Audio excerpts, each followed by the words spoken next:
Chapter 252. Yinran assessed her own strength. She estimated that she had already surpassed the Saint Illusionary stage. The power of the hibiscus spectrum, in addition to her original spiritual power, had been greatly released in this space.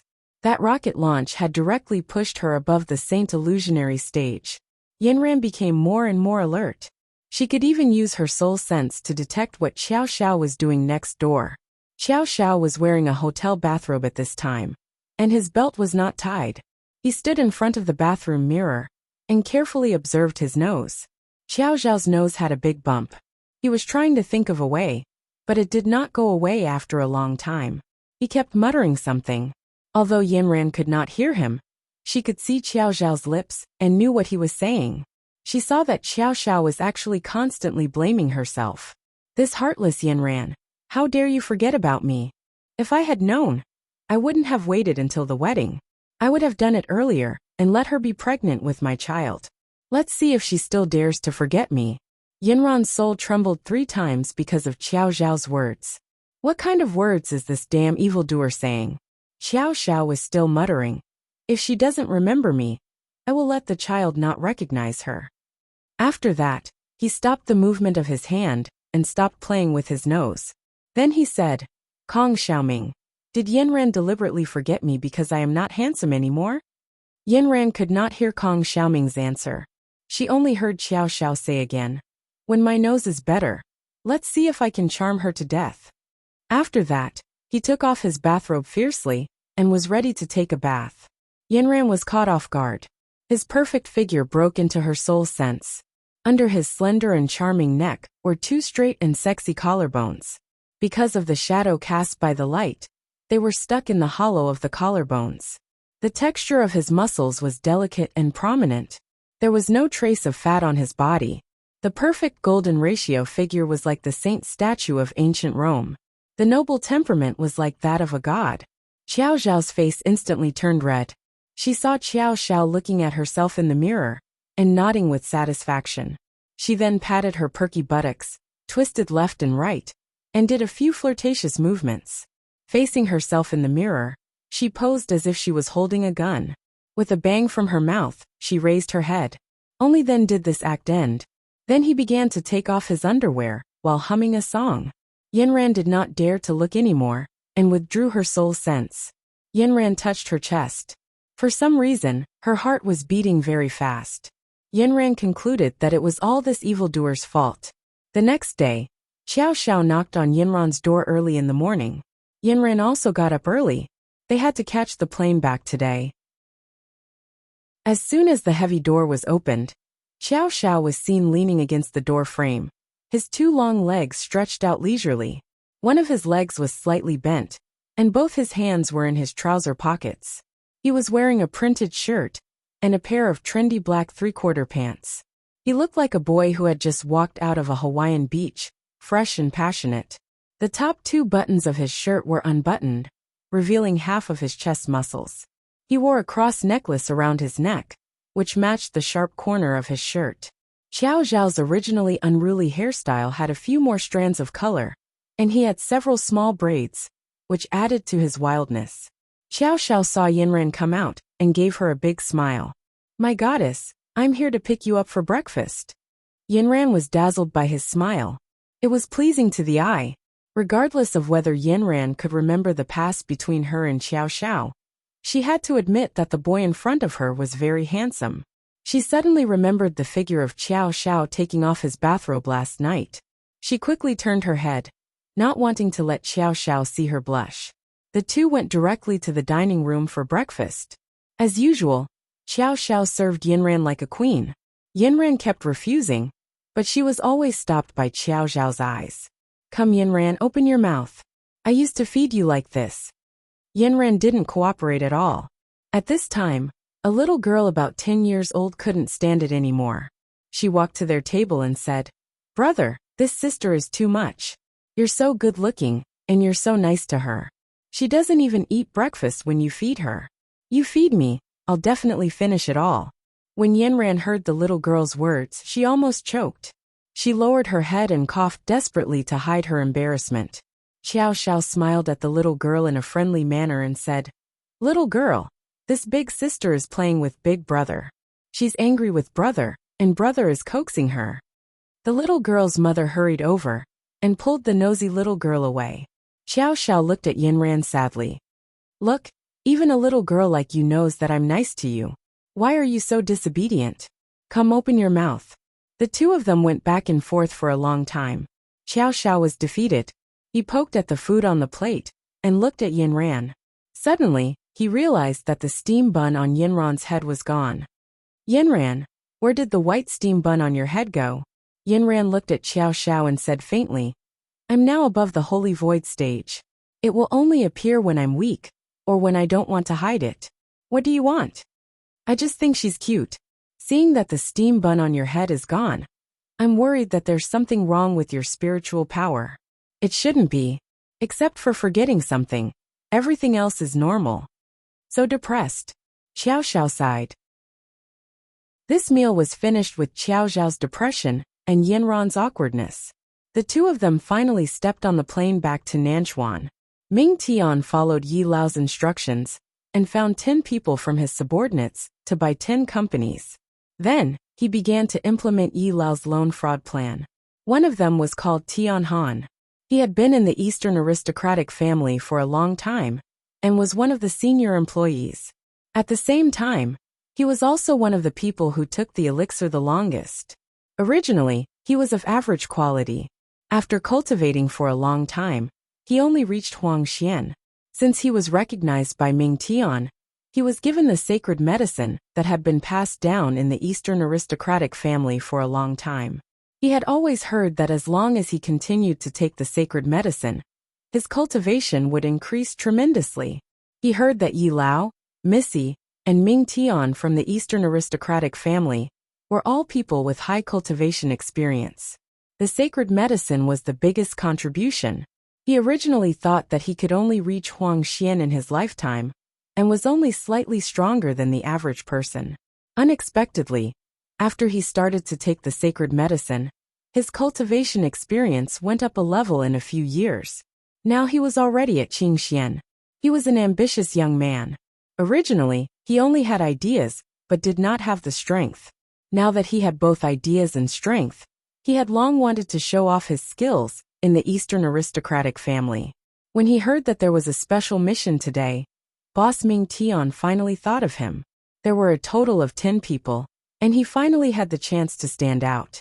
At the scene of accepting the mission, he was given a small bottle of elixir. This was what President Ming said. This was to reward them for their contributions to the Eastern aristocratic family.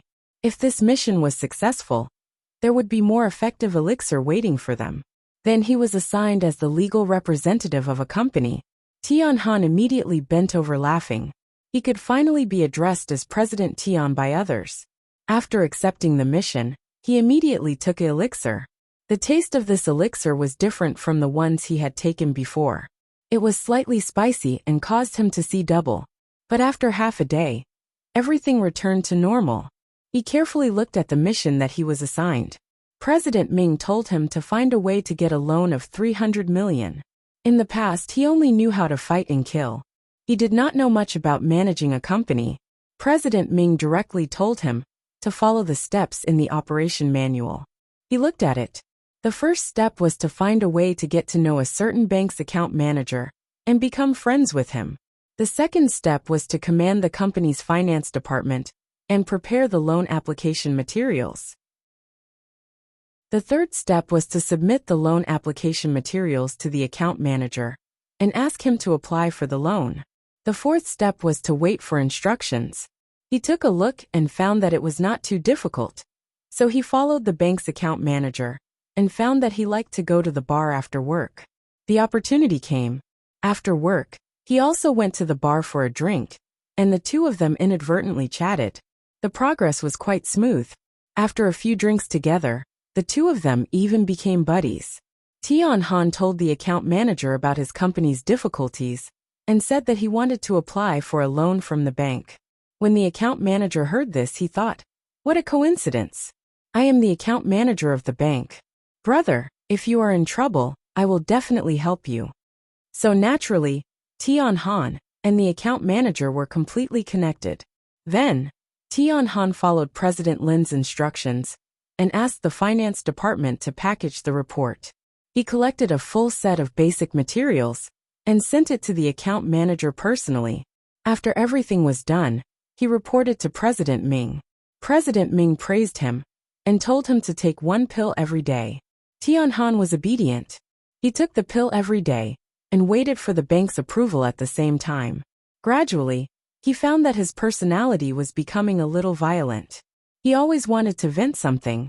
About a week later, Tian-han's company welcomed an on-site visit from the censors. The customer service manager had already told him about this, so Tian-han was fully prepared. He gathered all the employees in advance and lectured them. The entire company had to create a thriving working atmosphere and leave a good impression on the censors. President Ming had already prepared a series of speeches for him.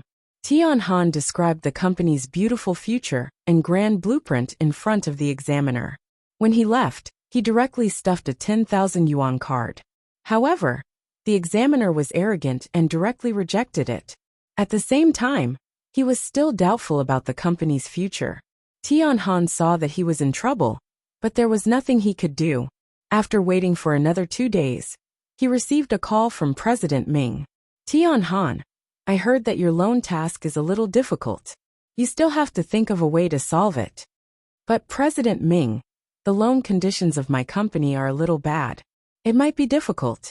Tian-han, people think of solutions. You can put some pressure on the examiner face to face. Tian-han was a little confused. President Ming, they don't accept the gift. What else can I do? Have you forgotten that you are a cultivator? Some methods still have to be used. You can't forget your own advantages. Remember, this is related to your work performance. It's your first time as a legal representative. You can't have no results. Ming Tian stopped there. However, he believed that the pills he had taken recently had changed Tian-han. The violent side had been activated. As long as he put some pressure on Tian-han, Tian-han would become his killing tool. Sure enough, after a day of hesitation, Tian-han decided to continue with the account manager. He asked him to invite the examiner and the president out for a meal. Chapter 253. In a bank, it was normal for customers to treat the branch manager and the examiners to a meal for a loan. After the account manager's persuasion, they arranged for the meal to be held in a clubhouse. The few of them were well aware of the purpose of this meal. After a few glasses of wine, they addressed each other as brothers, and a few dirty jokes were made. The atmosphere instantly became lively. The account manager praised Tian-han and his company to the skies. Tian-han's company was considered an old manufacturing company. Before Tian-han took over, he had also had loan dealings with this bank. This was because the amount of loans in the past was relatively small. 10 to 20 million was the maximum. When the loans were due, they were all repaid on time. This time, Tian-han directly asked for an exorbitant loan of 300 million. This made the original examiners and branch manager suspicious and worried. Tian-han even praised his company to the skies. He said that a few big customers had doubled their orders this year. In order to expand the production line, they had no choice but to borrow from the bank. He also promised that as long as the loan was received, he would be the first to help the bank with the monthly deposit task. Moreover, he also provided the accounts receivable as collateral. All the accounts receivable had contracts and invoices, and they could all be shown to the examiners. He made it sound like gold had fallen from the sky. However, the bank manager and examiners were not fools. After so many years in the credit industry, how could they not know that there was something fishy about this? Hence, they continued to drink and call each other brothers. However, they refused to agree no matter what. Tian-han was anxious. Chairman Ming's words lingered in his ears. His first performance as the legal representative depended on this loan. The tyrannical factor in his body was restless. He really wanted to wave his hand and press the heads of these people on the table. He suddenly downed another glass of wine and suppressed the impulse in his heart. Come, come, come. Let's drink 2 more glasses. In a while, let's go to another private room. We can relax, drink, sing, and play games. These were all routine actions. The bank manager and examiners did not find anything unusual. They went with the flow and went to another private room. Tian-Han directly arranged a hostess for each of them. Then they sang, drank, and played finger-guessing games. Tian-Han looked at the faces of the people in the bank. While they were not paying attention, he threw 2 strong aphrodisiacs into the wine pot. Gradually, everyone was bewitched and lost their nature. Tian-Han walked out of the private room and set up a barrier at the door. Then he brazenly took out his phone to record this dirty scene. After doing all this, Tian-Han's face turned cold. He knew that there was no way he could run away from this loan. After a whole night, Tian-Han cleaned up the scene and dressed everyone neatly. When they were completely awake, they found that they had a splitting headache. They felt as if they had done something, but they couldn't say it out loud. Tian-Han politely sent them home and prepared for the next move. Tian-Han, your project passed the review today, but I think they are still a little hesitant. You have to be mentally prepared.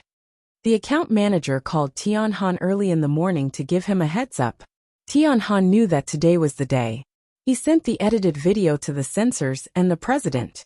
The censors and the president were listening to the report at the scene.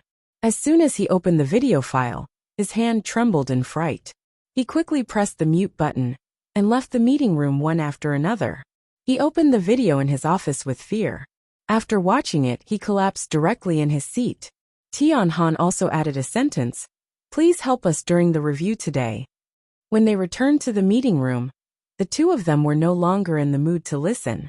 It was as if there were nails on the chairs, and the PowerPoint on the big screen seemed to be the video of them fooling around that night.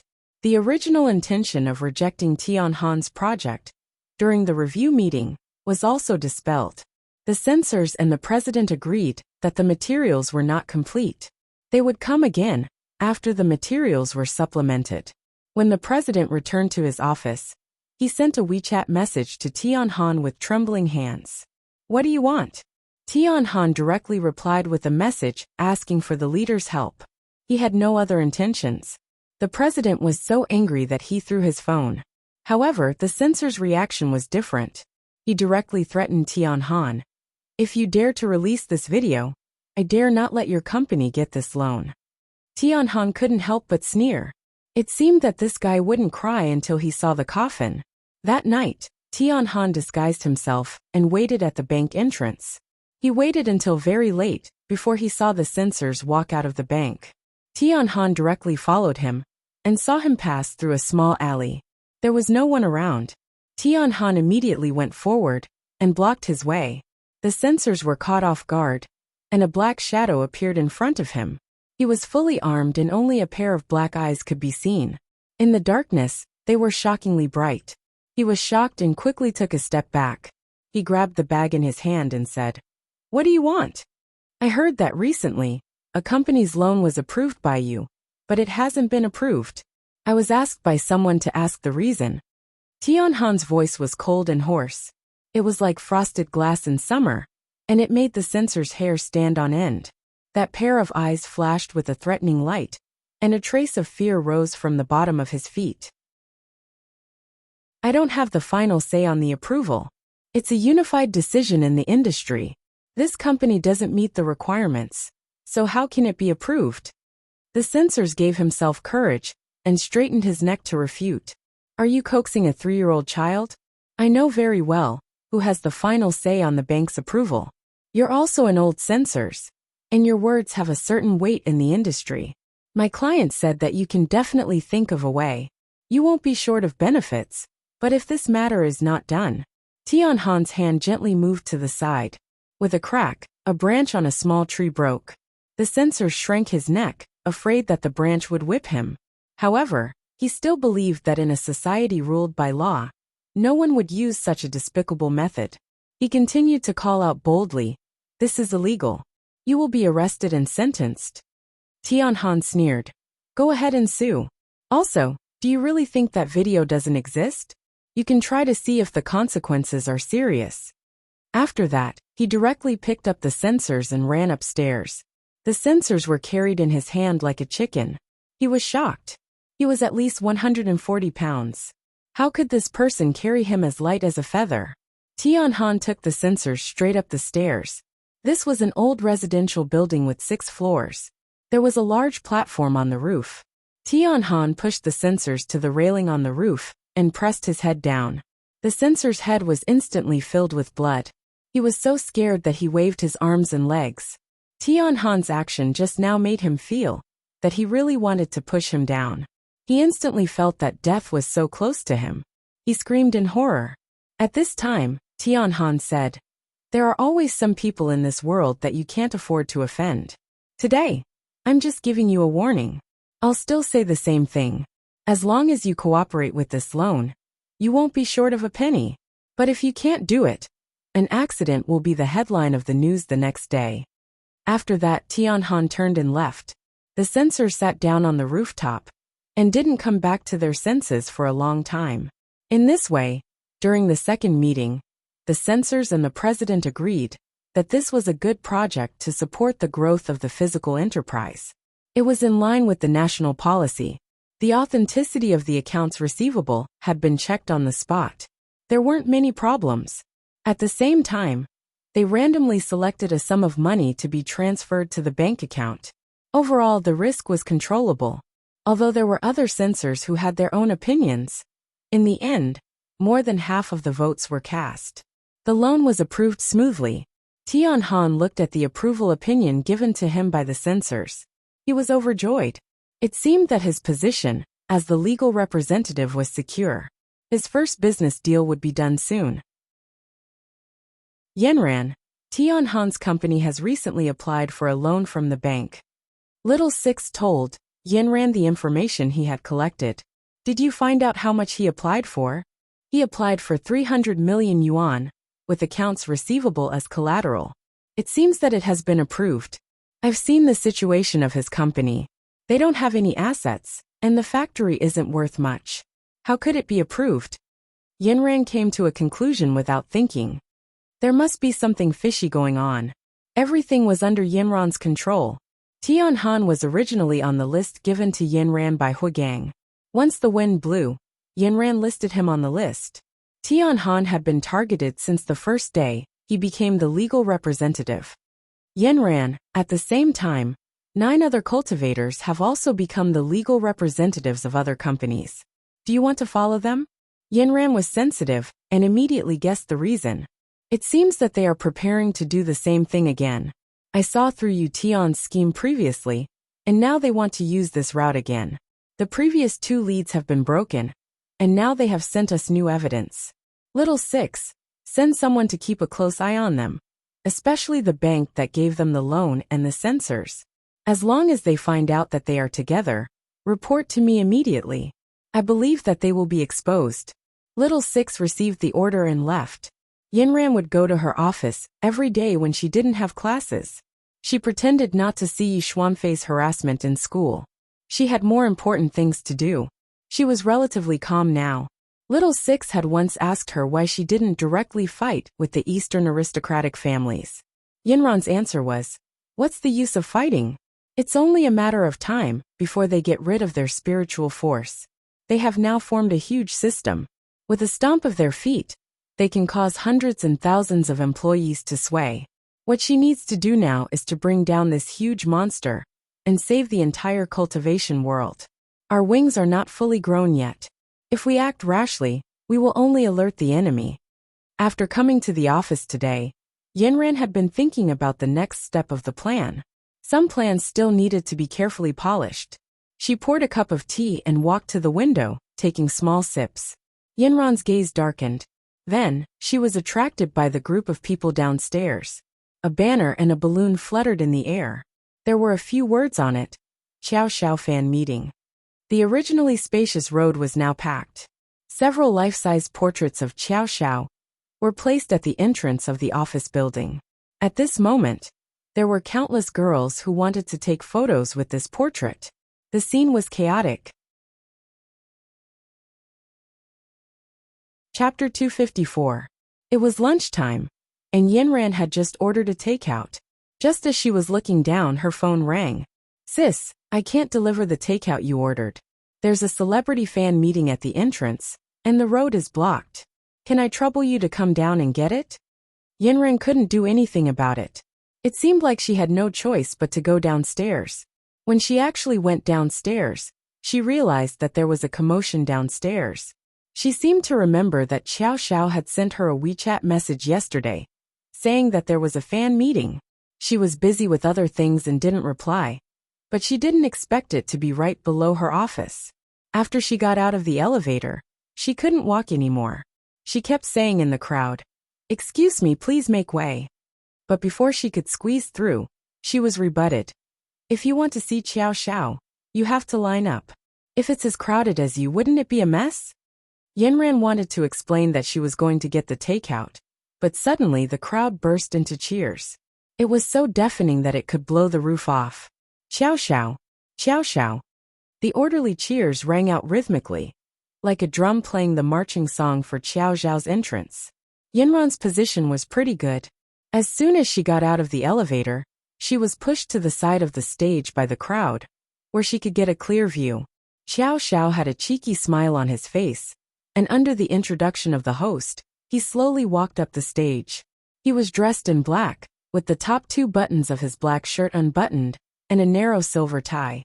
One side of his shirt was tucked into the waist of his trousers, and the other side was hanging outside casually. A shiny silver belt accentuated the line of his waist, and his trousers were supported by his perky butt. From Yinren's side view, it was a perfect curve. As soon as Xiao Xiao got on the stage, he blew a flirtatious kiss, causing the crowd to scream. Then came the opening remarks with the host. The host said a lot of rules, but Xiao Xiao only said 2 sentences. "I love you, can I sing for you?" The eyes of the girls around Yinren were full of starlight and longing. They answered Xiao Xiao's questions in a loud voice, almost deafening Yinren's ears. Then, Xiao Xiao sang the theme song of his upcoming movie, Youth. These were all things that Yinren didn't know. Xiao Xiao's movie was going to be released soon, and the theme song was actually sung by Xiao Xiao. Looking at Xiao Xiao on the stage, a similar image flashed through Yinren's mind. It was so warm and natural.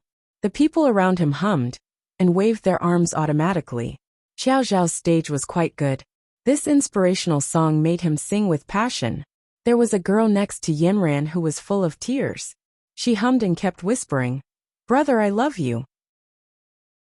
When Xiao Xiao finished the song, the girls next to him finally shouted out their hearts, "Brother, we love you."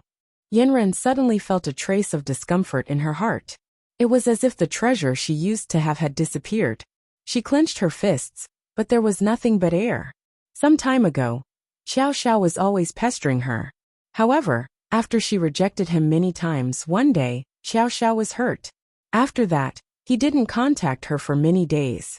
She was busy with other things, and had really forgotten about this man. The host looked at the enthusiastic atmosphere, and the expressions of the many fans who wanted to rush on stage. He quickly went on stage and emphasized the discipline. Xiao Xiao said directly, "You have to be obedient. I'll dance for you later." Xiao Xiao's words were equivalent to the host's 10,000 words, and the order of the scene was immediately restored. The host gave Xiao Xiao a thumbs up. The next segment was a game segment. A few fans would be randomly selected to go on stage. They would do an interactive Q&A and play a few small games together. The fans were excited. Looking at the numbers on the big screen, they all prayed that they would be chosen. When the numbers stopped, a large group of annoyed sighs directly drowned out the screams of those who were chosen. Then, they saw a girl who seemed to have a motor installed, bravely moving through the crowd. After squeezing onto the stage with great difficulty, the first thing she did was to tidy up her appearance. Xiao Xiao always smiled gently. "Don't worry, you are very beautiful." The people on stage instantly lost control of their expressions, and the girls below the stage were all jealous. The interactive Q&A was actually very simple. It was all about Xiao Xiao. The host was responsible for asking questions, and the fans were responsible for answering within 3 seconds. Which mineral water did Xiao Xiao advertise? **** mineral water. What was Xiao Xiao's declaration to his goddess? "You are the treasure in my palm." When will Xiao Xiao's new movie be released? New Year's Day. The host deliberately mystified and said, "Next is a difficult question. What are Xiao Zhao's 3 measurements?" Wow! The crowd below instantly exploded. This information was not available on the internet. The girl's face instantly turned red. She secretly glanced at Xiao Zhao's body. Not only her. The eyes of the other fans below were like searchlights focused on Xiao Zhao's body. Xiao Zhao did not seem to see these small suns. He just stood there lazily, spread out his hands, and turned around in a circle, meaning to look at it casually. The girl estimated his size, but was loudly rejected by the fans below. No. The girl estimated another one, but was still rejected by everyone. At this time, the host smirked. Should he find a live fan to measure him personally? The fans below shouted crazily, "Yes! Yes! Yes!" The host was about to let the big screen roll. Who knew that Xiao Xiao would suddenly stop? "I want to choose one myself." The audience was silent, not a sound could be heard. Xiao Xiao scanned the room from front to back, then casually pointed at Yanran and said, "Let's go with this beauty." Thousands of murderous eyes focused on Yanran's expressionless face. Xiao Zhao's seemingly relaxed expression could not hide the nervousness in his heart. Yanran had not paid attention to him for a long time. Xiao Xiao could not hold it in anymore. He had specially chosen this location for today's meet and greet. Jing Shu had criticized him for a long time. "How can the grade of that place be worthy of you, boss?" Xiao Xiao directly said, "If I don't choose this place, I won't open for business." The boss had the power to be willful. Jing Shu and Zhang Deong could only pinch their noses and prepare. Now, everything was going according to Xiao Zhao's script. However, if Yanran did not cooperate on the stage, wouldn't the act be ruined? Yanran raised her eyes and looked at Xiao Xiao coldly. Xiao Xiao also looked at her faintly. He had been suppressing the anger in his heart. At this time, it was even more stubborn. His eyes seemed to say, "Can you bear to see me being measured by others?" Yanran was silent for a few seconds. Just when Xiao Xiao thought she would turn around and leave, Yanran moved. "Make way." The girl in front of her was shocked by her aura and automatically made way. Unlike the girl from before, Yanran calmly went up the stage and took the tape measure from the host. "How do you measure?" Xiao Xiao finally heaved a sigh of relief in his heart. His originally erratic mood suddenly stabilized, and he smiled widely. "You can measure it however you want." "Wow!" The audience gasped in surprise and envy. Yanran's back was facing the audience. She glared at Xiao Xiao. "Raise your hands." Then, she wrapped her arms around Xiao Zhao's chest. Her beautiful hair slid down to her chest as she leaned forward slightly.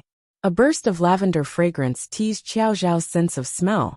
It had been a long time since she smelled this scent. She really missed it. It was only at this moment that Yanran realized how ambiguous it was to measure Xiao Zhao's 3 measurements. They were too close. Yanran, who had forgotten that she had a boyfriend, still thought of herself as a young girl who had not yet opened her eyes to love. At this moment, she moved closer to Xiao Xiao and smelled the faint fragrance on his body. Her hands trembled. She tried not to touch Xiao Zhao's body, but she felt that the smell on Xiao Zhao's body was very familiar. By the time she finished measuring his 3 measurements, her forehead was covered with a layer of sweat. Her face was still expressionless, but Xiao Xiao had already seen the little white bun on her head trembling shyly. Xiao Zhao's peach blossom eyes immediately lit up. His efforts were not in vain. It seemed that Yanran still had feelings for him. After Yanran reported Xiao Zhao's 3 measurements, the host did not need to exaggerate. The fans below the stage had already memorized it. The host directly pointed the microphone to the audience. "Report your idol's 3 measurements." The fans below the stage shouted in unison, 177.98. It was really a golden ratio figure. Xiao Xiao was speechless. They were all a group of lustful women. When Yanran was measuring just now, she accidentally remembered a number, which was the length of his legs. Yanran suddenly thought of Xiao Zhao's 185 m height. After a little calculation, she found that the ratio of Xiao Zhao's upper body to lower body was 5:8, which was in line with the golden ratio. Yanran looked at Xiao Xiao again, and then was asked to leave the stage by the host. After this segment, it was Xiao Zhao's crazy singing and dancing for the fans. The dynamic music on the scene drove everyone up and swayed with Xiao Zhao below the stage. Yanran directly went backstage.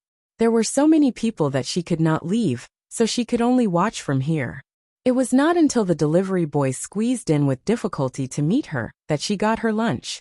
The last segment was the lucky draw segment.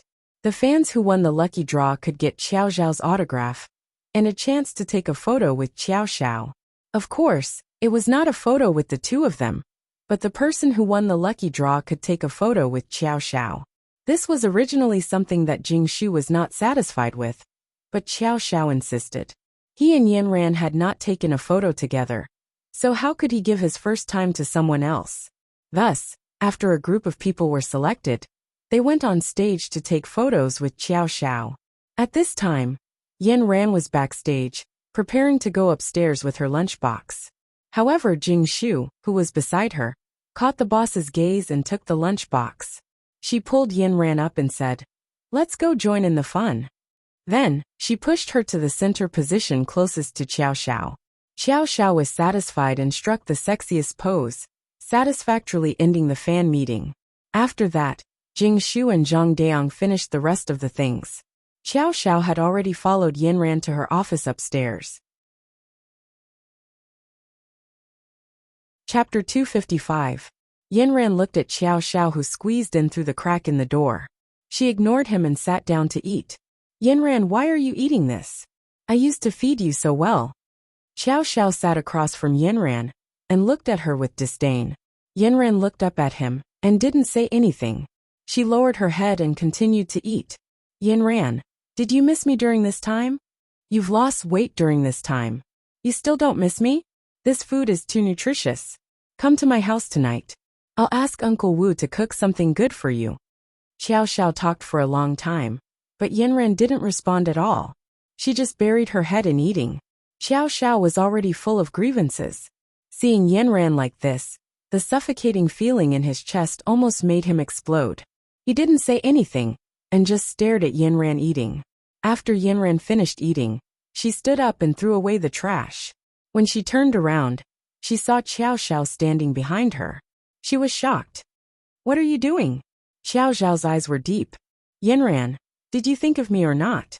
During this time, when Yanran was cultivating, the antidote of the spiritual transformation pill was still in effect. Some images of her and Xiao Zhao together often appeared in her mind, and many of them were restricted. However, she still couldn't remember her feelings for Xiao Zhao. She looked at Xiao Zhao and felt a little guilty. She lowered her head. "I remember a little, but not everything. What do you remember?" Xiao Zhao continued to ask. Yanran suddenly felt a little embarrassed. The little white bun on her head was already covering her face. "Some images of us together." Xiao Zhao seemed to have thought of something. He smiled devilishly and pushed Yanran against the wall. "Yanran, do you want me to help you recall?" After saying that, he lowered his head. Yanran directly rebutted Xiao Zhao with a finger. "You can't beat me now." Xiao Zhao was speechless. He looked at Yanran and sat down at the table. He pulled a chair beside Yanran and sat on it. "Yanran, I'm here today to talk to you. You said that we were originally a couple, but you suddenly kicked me out. You're too unfair. Even if you don't remember me now, you can't not see me and ignore me." Just as Xiao Zhao said this, his phone rang. He picked it up and saw that it was Jing Shu. "Boss, someone called Yi Xuanfei is making a scene downstairs. She said that you told her to start at 4 p.m. Why is it over now? Tell her that she heard wrongly and send her away." After saying that, he didn't care about what Jing Shu had to say and hung up. "Yi Xuanfei?" Yanran finally asked. "Yes, she's coming to attend the fan meeting. I purposely told her that I was 2 hours late. She's my enemy," Yanran said coldly.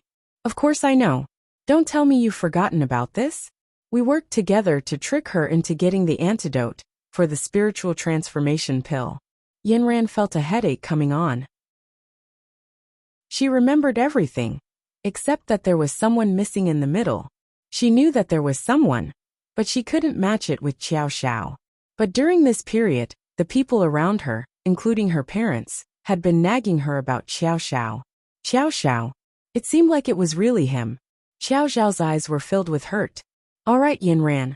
I won't force you if you can't remember. However, you can't hide from me. I've been thinking about it for a while now. I'm sure that I'm in your life. You've always excluded me from the matters of the cultivation world. Now I object. As your man, I request to join the cultivation world. Yinran looked at Xiao Zhao's determined eyes and sighed. Our business is very difficult. Until now, I still don't have full confidence in winning. If it was the southern aristocratic family from before, I would have agreed to let you join. But we don't even have an organization now. How can you join? Yinran, don't belittle yourself. With your intelligence, you'll definitely be able to defeat those bastards from the eastern aristocratic family. You're in need of people now. Regardless of whether I can defeat you, I know that I can defeat most people. I want to fight with you and take down the eastern aristocratic family together. We'll help the southern aristocratic family recover. Xiao Xiao spoke sincerely. Yinran really needed people. Originally, Yinran didn't want Xiao Xiao to take the risk. But if he was really tied to her, then Xiao Xiao was a rare talent. Yinran, you have to know that Yi Xuanfei and her grandfather are crying and begging me to join them. Yinran raised her eyebrows. You dare? Xiao Xiao immediately raised his hands in surrender and said with a cheeky smile. Of course I don't dare. My crown princess will cripple me.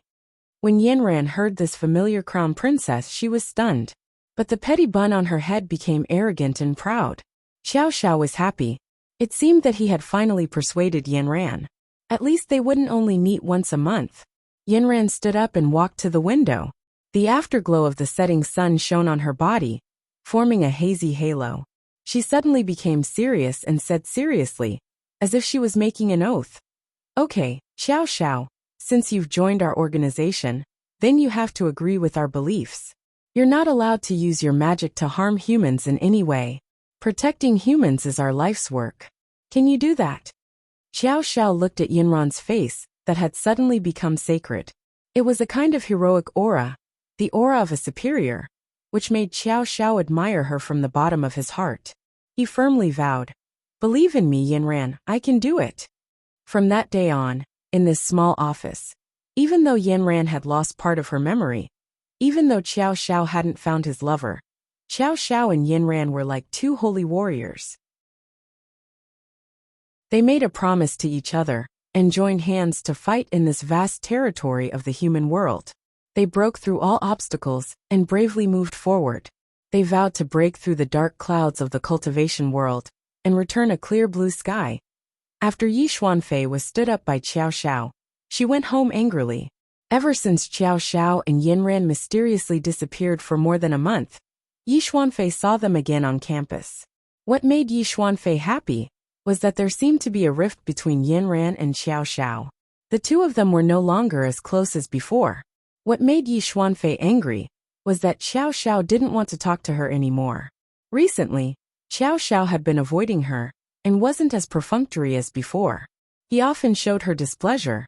She asked her grandfather for the pills that could control Xiao Xiao, but she didn't expect her grandfather to say that something had happened to the alchemy laboratory at home, and that there was a shortage of pills. The suspicion in Yi Xuanfei's heart grew wildly like weeds, like a snowball rolling in her heart. This afternoon, Xiao Zhao's fan meeting was supposed to start at 2 p.m., but when she asked Xiao Xiao, Xiao Xiao told her that he would only be there at 4 p.m. Yi Xuanfei didn't want to waste 2 hours with the fans. She arrived at 4 p.m. sharp, but she didn't expect that Xiao Xiao had already disappeared. The fans had also dispersed. She watched the video uploaded by the fans and saw that it had already ended. What made her grit her teeth was that Yinran was actually the lucky guest. In the video, Xiao Xiao was smiling brightly, especially when Yinran was measuring his measurements. Others couldn't tell, but Yi Xuanfei could tell at a glance that Xiao Xiao was intoxicated. Yi Xuanfei felt a huge sense of danger. Although Xiao Zhao's attitude towards her was neither cold nor warm, it was definitely not as cold as it was now. She felt that she had become an outsider. Although Xiao Xiao said that he would consider it, he still hadn't been moved. It was obvious that she had become the third party in their eyes. If she could tolerate it, what else could she do? She had promised Xiao Xiao that she wouldn't hurt Yanran, but now it didn't count. The result of her not hurting Yi Xuanfei was to see the two of them being in love and flying away together. The two of them hadn't been around for more than a month, which made Yi Xuanfei feel that the two of them had gone on a honeymoon. They had obviously kept her in the dark and were playing with her. Xiao Xiao was his treasure, but Yanran wasn't. Yi Xuanfei's fighting spirit was ignited. If she didn't do something, she would lose Xiao Xiao completely. Yanran, don't blame me for making things difficult for you. Tianhan, are you in Nanchuan recently? Eldest Miss. A surprised voice came from the other end of the phone. Tianhan couldn't suppress the excitement in his heart. This was his goddess.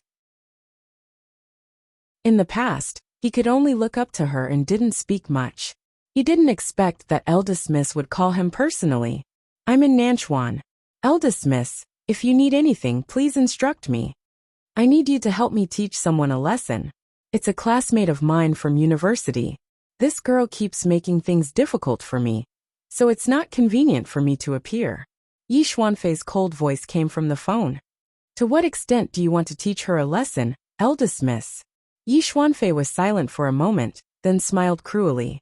She's quite good-looking. How about I give her to you? Or rather, I'll give her to you. Tianhan smiled from the bottom of his heart. He leaned against the back seat of the sofa. Thank you, Eldest Mississippi. I promise to complete the task. Be careful not to leave any traces. Yi Xuanfei hung up the phone. Yanran, you asked for it. Yanran had some school activities today. When she reached the office, it was already 8 p.m.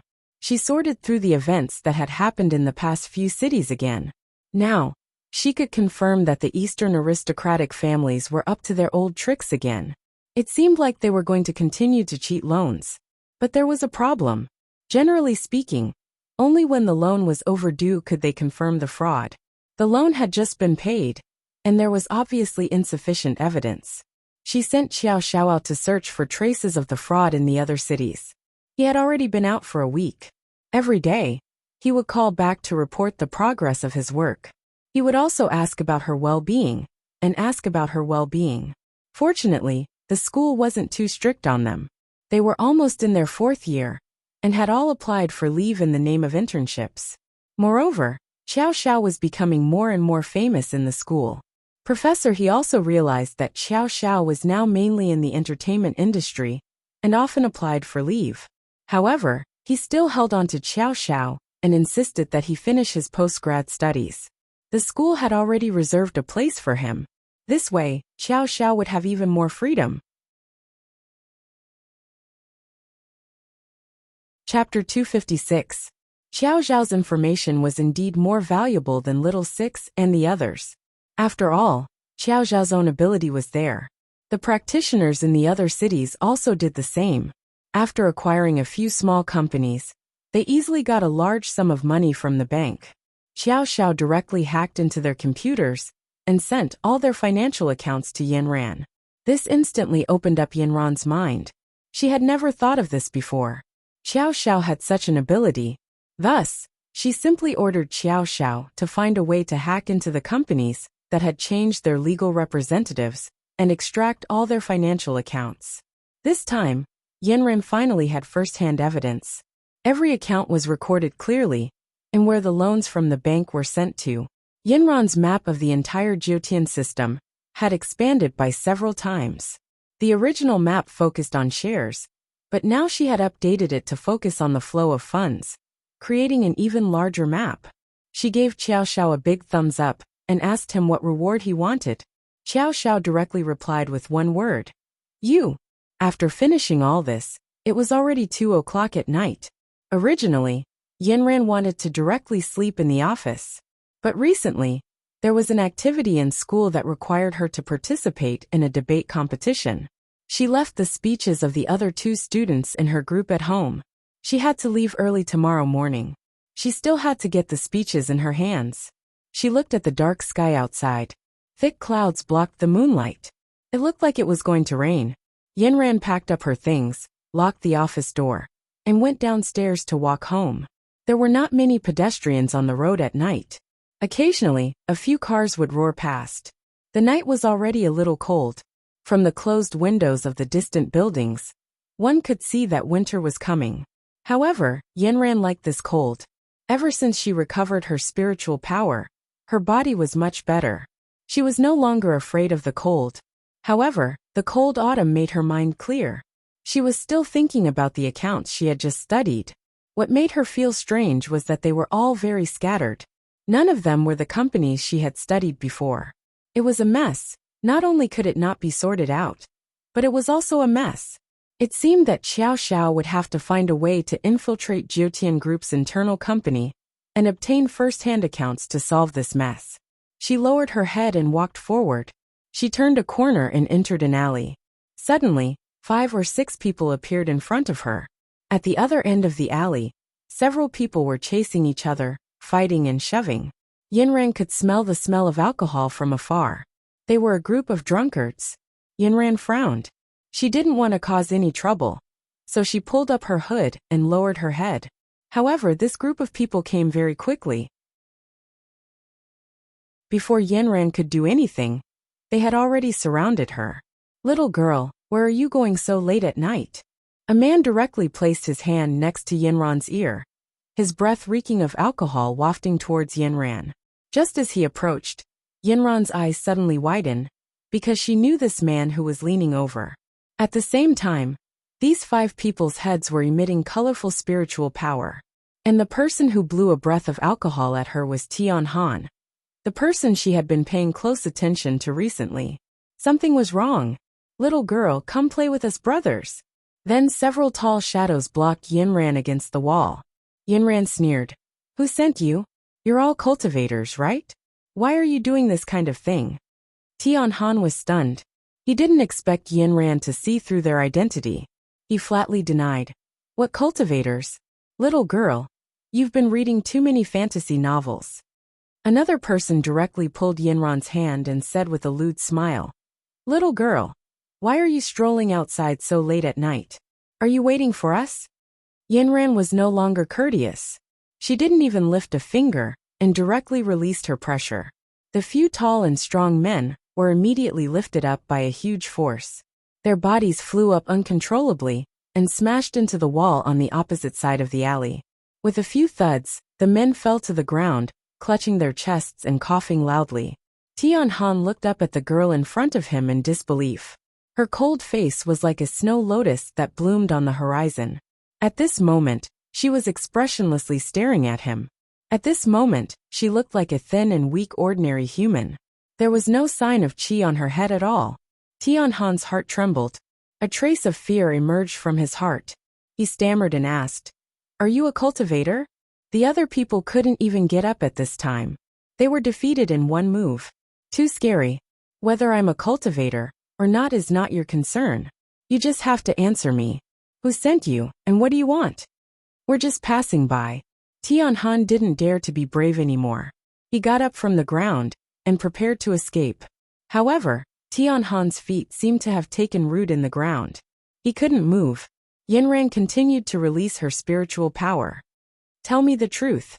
Otherwise, don't even think about leaving today." Tian Han and the others couldn't resist the spiritual power of a divine void stage cultivator. The few people who were originally lying on the ground vomited blood. Tian Han was Lan Xian. He was considered the most powerful one. At this time, he was also pressed to the ground. He consciously bent his proud back like a small animal. Tian Han's 4 limbs unconsciously scratched the ground, as if he was grabbing onto some life-saving straw. However, there was nothing but bricks on the ground. Yanran pointed her finger. "Bullying a girl in the middle of the night. Are you worthy of your status as cultivators?" In Tian Han's eyes, Yanran's finger was like the Buddha's palm. The force from her finger went straight for his back. He was so scared by the strong wind that he closed his eyes. Then, he felt as if his back came into contact with a soldering iron that weighed 1,000 gold. It was a very small contact, but it made him feel as if a bullet had pierced through his flesh and bones. He couldn't hold it in and screamed in pain. "Ah, speak. Who's the one who doesn't like me?" Yanran walked in front of Tian Han and looked at him condescendingly. Tian Han finally realized that this was someone he couldn't afford to offend. He had waited for many days for this opportunity. At this time, he had no choice but to tell the truth. Yi Xuanfei. Yanran expected this answer. Previously, when Yi Xuanfei found trouble with her, she would at most teach her a lesson. Why did she change her method today? What happened to this young miss? Look into my eyes. What does she want you to do? Yanran kicked Tian Han on the ground. Tian Han couldn't resist at all in the face of strength. She said that she's going to give you to us. Yanran's gaze turned cold. Humph. Then she turned and left, leaving these people to fend for themselves in the alley. She wasn't prepared to make a move on Yi Xuanfei, but she didn't expect her to be so impatient. Yanran went directly to the villa area at the back of the mountain. This was the place Hu Gang wanted to bring her to. Now, it had become Yi Xuanfei's place in Nanchuan. It was already 3 o'clock in the morning. Yanran walked through the door of the villa and activated the circulation array. Yanran snorted disdainfully. She concentrated all the spiritual power in her body on the fingertips of her right hand and gently grasped at the void. The original simple and vigorous array was twisted out of shape by this slender jade hand. Yanran took advantage of the situation and pulled, directly tearing a hole in the circulation array. Yanran used her spiritual senses to explore the house. There were only 2 people. One lived downstairs, and the other lived upstairs. Yi Xuanfei's light breathing could be heard clearly. Yanran went upstairs directly. Her feet seemed to be covered by a thick layer of meat, and she didn't make any sound. But from the corridor on the 2nd floor to Yanran's bedroom, it took Yanran a full 5 minutes to walk 20 meters. Large photos of Qiao Xiao hung on both sides of the corridor. There were single photos, double photos, playful photos, sexy photos, lazy photos, casual photos. And one of the double photos was the classic belly button kiss between Yi Xuanfei and Qiao Xiao. There was also a large framed photo that was made up of more than 10 small photos. They were all double photos of Qiao Xiao and Yi Xuanfei. One look, and one could tell that they were photoshopped. But they were in all sorts of positions and seductive. It was so hot that Yanran immediately closed her eyes. Yanran's eyelids suddenly twitched. Countless images entered her mind. Her head suddenly hurt, as if it was being pricked by needles. Anger suddenly rose in her heart. Bai Qi's bun on the top of her head suddenly stood up. Yanran felt dizzy. She held onto the wall with one hand and stood still for almost a minute. She calmed herself down, and the pain lessened slightly. At this moment, there was a voice in her heart. This was her man. How could she allow others to have such lewd thoughts? Although she hadn't completely remembered, Yanran knew that Qiao Xiao belonged to her. The anger in her heart came from the fact that her territory was being invaded by others. She roughly recalled some of the images of Qiao Xiao and Yi Xuanfei together. She was watching from the side, but there was nothing she could do. Yanran composed herself and walked to the door of Yi Xuanfei's room. She kicked the door open and tied Yi Xuanfei's body with a rope. Yi Xuanfei, who was sleeping, was startled awake. She was about to jump out of bed when Yanran tied her up.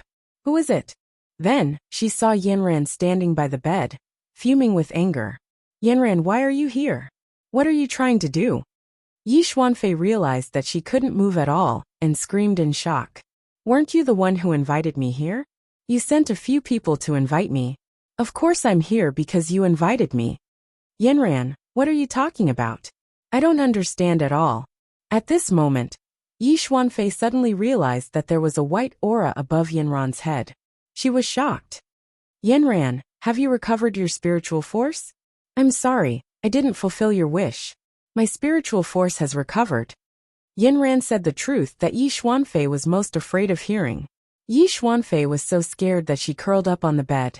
She rolled around on the bed like a worm, trying to escape from Yanran's restraints. Yanran glanced at Yi Xuanfei's bed from the corner of her eye. She saw a huge wedding photo. It was hanging on the top. It was obvious that Qiao Xiao and Yi Xuanfei had been photoshopped in. And there was a smaller 9-inch photo on Yi Xuanfei's bed. It was actually a photo of the 2 of them in bed. Qiao Xiao's collar was wide open, and his clothes were torn into strips. Yi Xuanfei was wearing a bikini and straddling him, holding a whip in her hand. Chapter 257. Yinran was so angry that her entire body was trembling. She used her spiritual energy, and the photo frame shattered. The photo inside was set ablaze. Then, Yinran was really angry. Her spiritual energy was like a whip as it mercilessly lashed out at Yi Xuanfei. Who asked you to covet my man? Who asked you to feed me the spiritual transformation pill? Who asked you to send people to torture me? Scram out of the cultivation world, you scum! Yi Xuanfei really wanted to scream, but Yinran used her spiritual energy to lock her throat. Yi Xuanfei was choked and couldn't say a word. The spiritual force hit Yi Xuanfei's body again and again, and she felt a burning pain. Her skin was soft and tender, and she had never suffered such pain before. Very quickly, tears flowed down her cheeks. She cried and begged Yinran for mercy with her eyes. She kept pointing at her throat, implying that she had something to say. Yinran paused for a moment and loosened the spiritual energy around Yi Xuanfei's neck. Yi Xuanfei panted and said, "Yinran, you've wronged me. I've never wronged you. I admit that I like Xiao Xiao. You haven't married him yet, so why can't I pursue him?" Feeding you the spiritual transformation pill was the result of the fight between the Eastern and Southern families. Since ancient times, the winner has always been the king, and the loser has always been the villain. You're not as skilled as others, so who can you blame? Have you forgotten the beliefs passed down from your ancestors in the cultivation world? You only care about your own interests, and use your natural advantages to disturb the order of the human world. You only care about the benefits of a small group of people. You're the parasites of the cultivation world. What's the difference between you and those people in the human world who carry the devil's aura? What's the use of your spiritual energy? Yinran scolded Yi Xuanfei. Many years ago, she even thought that she could become good friends with this girl. But now, she realized that people's hearts were unpredictable. Yi Xuanfei had made use of her kindness to ignite the most important fire in the fight between the Eastern and Southern families. Yi Xuanfei looked at Yinran sternly. Her hand secretly touched the jewel on her navel. With a thought, the little blue star on the navel ring flew towards Yinran like a sharp sword. When it was 1 meter away from her face, it suddenly exploded like fireworks. The sudden light made Yinran lean back and squint her eyes. After that, Yinran realized that she was no longer in Yi Xuanfei's room. The scene in front of her had changed drastically. She was trapped under a cliff. In front of her was an unscalable mountain. At this moment, she was in the valley, looking at the winding steps that formed an 18-story high platform. Passing through each level was like going through 18 levels of hell before one could reach the top. Yinran's heart sank. This was the most tyrannical, most vicious, most top-notch and most cruel killing array in the cultivation world. Every level would put the cultivator to death. Yinran closed her eyes. She was too kind and gave the bad guys an opportunity. She didn't want to kill the enemy, but the enemy wanted to burn her bones and scatter her ashes. The totem was with Xiao Xiao. She could only rely on herself to break through this array. But now that she was above the Saint Illusionary stage, how could she care about these demons and monsters? Yi Xuanfei had set up these 18 levels of hell, so that the people who entered this array would suffer without rest. They wouldn't be able to rest for even a second, and would suffer for eternity. Yinran was now in the netherworld where all kinds of ghosts and monsters were punished. It was terrifying and eerie. It was even scarier than the prisons she knew of in the human world. In order to break this array, she had to find the eye of the array. Yinran directly flew up. But as she moved, the surrounding air also moved. Illusory ghost faces rushed towards her from all directions. Countless hands wanted to pass through her body and fix her in place. Suddenly, there was a loud shout. "Intruder, do you know your mistake? You sowed discord in the human world, slandered others and lied to others. Come and receive the punishment of having your tongue pulled out." After that, an illusory shadow held a pair of iron pliers in its hand and stretched it out like Yinran's tongue. Its face was ferocious, and it looked like a ghost. Yinran was so angry that she laughed. "I, Yinran, have always been upright in the human world. I have never stirred up trouble or lied to others." She waved her hand, and the ghost disappeared with a cry. Another shout was heard. "Intruder, you covet someone else's boyfriend in the human world. You don't follow the rules of a woman. Come and receive the punishment of having your 10 fingers cut off. Yinran's hands didn't stop moving. She set up an iron wall around her body and refuted. Xiao Xiao is my man. Yi Xuanfei seduced him in every way possible. Why don't you go and catch her?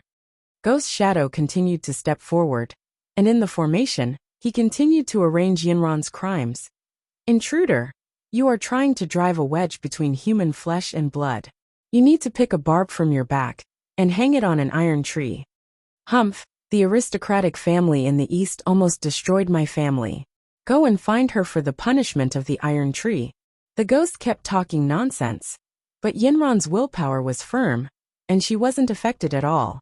She flew up to the platform of the 18th floor and looked at every platform. Finally, she found the eye of the array on the platform of the 14th floor. This was a hell of a tragic death. As a person who committed suicide, they would be punished here. Yinran sneered. The design of this 18 layers of hell array was quite good, but why couldn't it distinguish between right and wrong? Inside the array, it inverted black and white, and was controlled by the person who set up the array. Let her do justice on behalf of the heavens, and completely destroy this array that was built by demons. Yinran didn't hesitate anymore. She gathered all her spiritual power in the palm of her hand. A white halo formed from her palm and gradually became thick and deep. A sticky feeling surrounded Yinran. The illusory ghost became frightened and scrambled to escape in all directions. Yinran snorted coldly. They're all inverting black and white. They're greedy and afraid of death. Then, she blasted this power directly at the demon eye of the array. Layers of magma in the array splashed out from the cracks in the stone. It made a dying struggle in the air, and used its last strength to fight back against Yinran. But when it was 10 feet away from Yinran, it couldn't move forward anymore. It could only use its ferocious face to twist into the ugliest appearance in the world. It shook off the last drop of water in its body, and retreated back into the stone. Soon the 18th floor of the platform, from the valley to the cliff, began to shake as the array core was destroyed. The little ghosts that were originally suppressed in the array found their final shelter in the cracks of the stone. But under Yinran's surging spiritual power, all the cracks no longer existed. The large stone became small gravel and was crushed into sand. Finally, it turned into powder. At this moment, Yinran's strength could finally be seen. The entire cliff was destroyed by her, and the illusory ghosts were merged into one with the air. In the end, they were sucked into an unknown void. Yinran retracted her spiritual power and waited for the array to finally disappear. Her eyes were like a piece of ice as she looked at Yi Xuanfei's big bed that reappeared in front of her. Yi Xuanfei was gone, and her phone was still at the bedside. It could be seen how hurried she was when she escaped. Yinran destroyed the wedding photo and walked out of the room. She waved the photo in the corridor and lit a flame in her palm to burn away the deepest sin in Yi Xuanfei's heart. She used her spiritual sense to scan the entire villa, but couldn't find any trace of Yi Xuanfei. She looked at the time. It only took 15 minutes to break the array. Yi Xuanfei couldn't have run far. She looked at the back of the mountain that was baring its fangs and brandishing its claws in the darkness, and jumped out of the window. Her spiritual sense quickly extended to about 1,000 feet away, and she quickly caught the abnormal movements of the trees. On the mountain, Yinran flew directly to the top of the mountain. When she was about to reach the top, she saw Yi Xuanfei's figure. When Yi Xuanfei heard the movement behind her, it was as if she had seen a ghost. She rushed forward in shock and continued to run. She didn't expect Yinran to be so powerful. Not only did the great earthquake of hell not trap her, it was also resolved by her in 15 minutes. The moment the array was broken, her little star quickly dimmed. It was as if all the ghosts were on him, covering his light. The more powerful the array, the more the effect of the backlash. Yi Xuanfei spat out a mouthful of blood weakly. Yi Xuanfei, if you have any other tricks, just use them. Yinran's cold voice sounded from behind. Yi Xuanfei was so frightened that she didn't pay attention and fell to the ground. She was only wearing her pajamas, and one of her shoes fell off. Your great earthquake of hell couldn't trap me. I wanted to let you off, but I didn't expect you to be so vicious. This kind of vicious array should have been lost a long time ago. I didn't expect you to have mastered it completely. Yinran, I beg you. I didn't do it on purpose. I just accidentally used it just now. There's something wrong with my Dharma treasure. I really didn't want to use it on you. You're still spouting nonsense. You should go straight to the hell of having your tongue pulled out.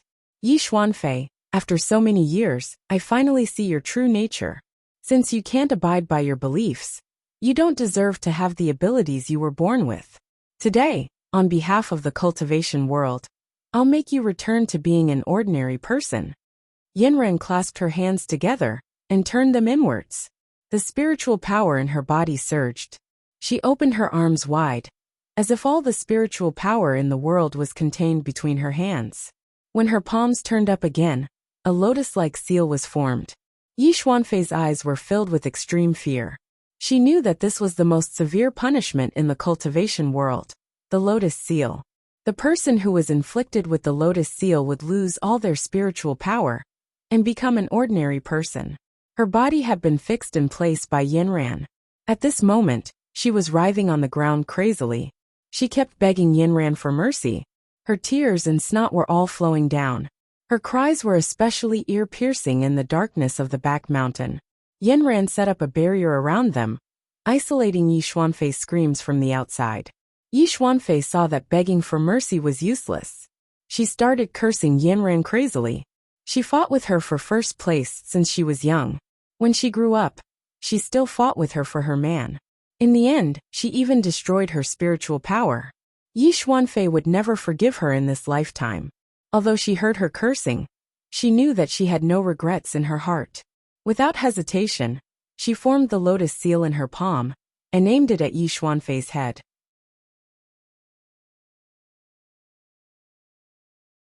Chapter 258. A golden light enveloped Yi Xuanfei's head. It was as if the light of Buddha had descended and directly invaded Yi Xuanfei's Baihui acupoint. Yi Xuanfei seemed to hear a holy word in her ears. Evildoers will be severely punished. Then she couldn't move at all. Every trace of the golden light flowed through her meridians. The strange feeling that suddenly entered her body made Yi Xuanfei scream in pain. It was as if there were countless iron brushes swimming in her body. The dense spiritual power that was originally attached to her meridians tried to dodge, but it was caught by the iron brushes that were everywhere. They wrapped around her meridians like vines and grew rapidly. The brush's barbaric actions directly tore the spiritual power away from her meridians.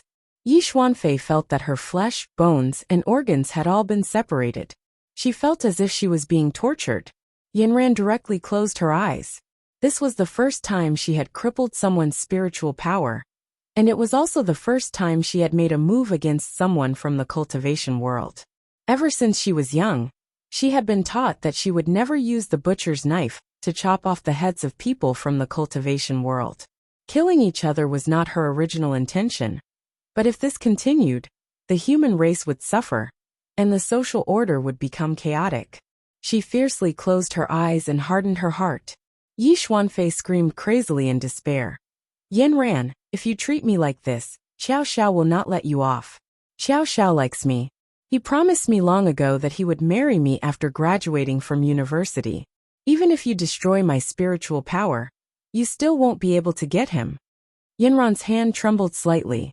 Yi Xuanfei continued to scream crazily. I will be his wife in the future. You will at most be a concubine. It had to be said that Yi Xuanfei had gone crazy. Her mouth was full of nonsense, and she was immersed in her own imagination. But when Yinran heard these words, she couldn't refute. She didn't know how far she and Xiao Xiao had progressed. She only knew that Xiao Xiao was her boyfriend. Yi Xuanfei's hair was all disheveled, and the meridians on the surface of her skin were crazily bursting. She looked extremely terrifying. Red lines extended from her Baihui acupoint like a spider web. Yi Xuanfei could no longer speak. She felt as if her entire body was about to explode. She urgently needed an outlet to vent the spiritual power that had been stripped from her body. At this time, Yinran saw that it was about time. She tapped on Yi Xuanfei's navel, and the little star on the navel ring flew over to Yinran's finger. The navel seemed to have opened a gate, and a surge of spiritual power gushed out. Yinran removed the barrier and let it dissipate freely in the air of the back mountain. Yi Xuanfei's body finally felt comfortable. It was as if she had gone through a huge baptism. The feeling of explosion in her body was no longer there. The iron brush had also left her. Her entire dantian was as empty as the sea. She leaned weakly on the ground. She knew that she had become an ordinary person without any spiritual power. A line of tears silently flowed from the corner of her eyes. She looked at Yinran with hatred. Yinran, I will always hate you. Even if I can't compare to you. As long as I am alive, I will definitely snatch away the most important thing to you. It's mine. You will never be able to snatch it away. Also, this little star is a treasure of the demon world. I don't know where your family got it. You will only do bad things with it. I will confiscate it. Yi Xuanfei was so angry that she spat out a mouthful of blood. Yinran looked at her coldly and didn't say anything else. She directly threw her into the back mountain. Yinran's matter caused a huge uproar among the Eastern aristocratic families. Elder Yi finally knew who destroyed their family's alchemy laboratory. It turned out that Yinran's spiritual power had recovered. He could imagine that the next target of Yinran's would be the Eastern aristocratic families. This Yinran was indeed a big problem in their hearts. They had already let her take the spiritual transformation pill. But she could still rise again. Elder Ye's heart was filled with great fear. Although he was confident in his own strength, he believed that no one else was Yinran's opponent. Yi Xuanfei's spiritual power had been destroyed, which made him extremely heartbroken. He immediately ordered the entire cultivation world to hunt down Yinran. He also personally went out, determined to take Yinran down completely. But they didn't expect that Yinran would actually disappear. When Yinran destroyed Yi Xuanfei's spiritual power, she had already thought of the consequences. She collected all the evidence, and with the latest information that Xiao Xiao had given her, she went directly to the north with 100 times more confidence, and personally went to the imperial court. Northern City was the political center of the country. Yinran looked at the towering buildings. She didn't know which building the person she wanted to find was in. It was like looking for a needle in a haystack. She wandered around the city for several days. Before she came, she had already sent an email to her superior through a secret channel, informing him that she had some very important evidence and needed to report it to him face to face. Yinran was very happy. Her superior quickly replied with an email, asking her to wait for him at a place in Northern City 3 days later.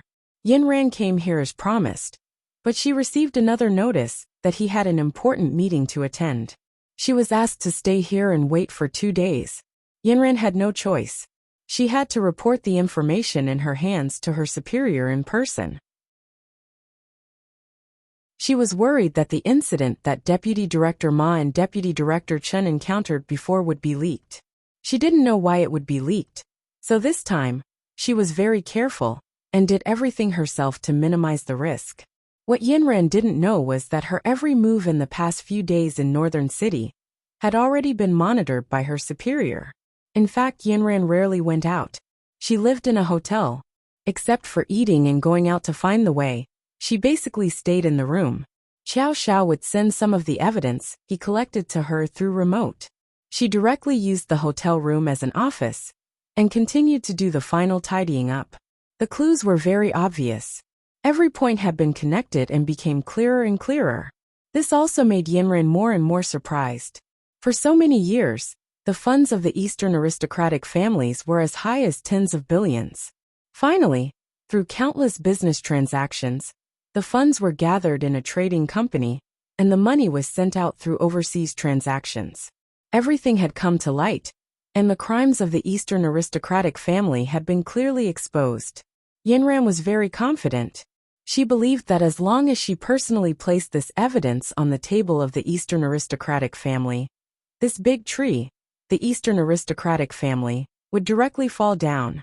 She wrote a report that was hundreds of pages long, detailing the crimes of the Eastern aristocratic families over the years, as well as the benefits they had obtained through illegal means. It was like a thesis, but also like a court ruling. Since the first time the superior saw Yinran, he was first surprised by her youth, beauty, cold temperament, and the calmness of a superior. He knew that Yinran didn't come with good intentions. He just wanted to leave her for a few days. He wanted to see if her mentality was calm. He didn't expect that Yinran was even calmer than him. She was never impetuous. Every day, she did her own things in the hotel, and directly treated the hotel as her own home. What made him even more shocked was that Yinran's spiritual power was quite mellow. She could withdraw it freely. Her whole body was filled with an ancient aura, and was very rich. Her strength was not below his. If he fought with her, he had no chance of winning.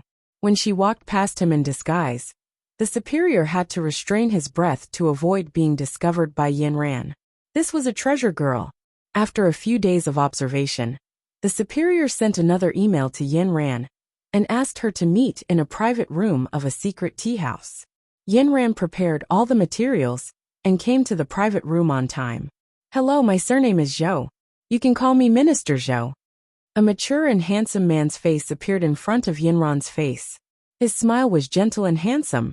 The maturity of a superior for a long time made his smile look very confident. His gentle words made the two thick eyebrows ripple softly. This man seemed to be smiling all the time when he spoke. His smile was like the crescent moon in the night sky. He was wearing a pure beige suit, which made him look even more impressive. His handsome and prominent facial features, and the perfect shape of his face, were not like Xiao Zhao's naturally attractive peach blossom face.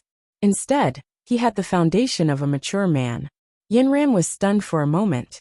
It was completely different from the superior in her imagination. But she recovered her calmness in an instant. She reached out her hand and said, "Hello, Minister Zhou.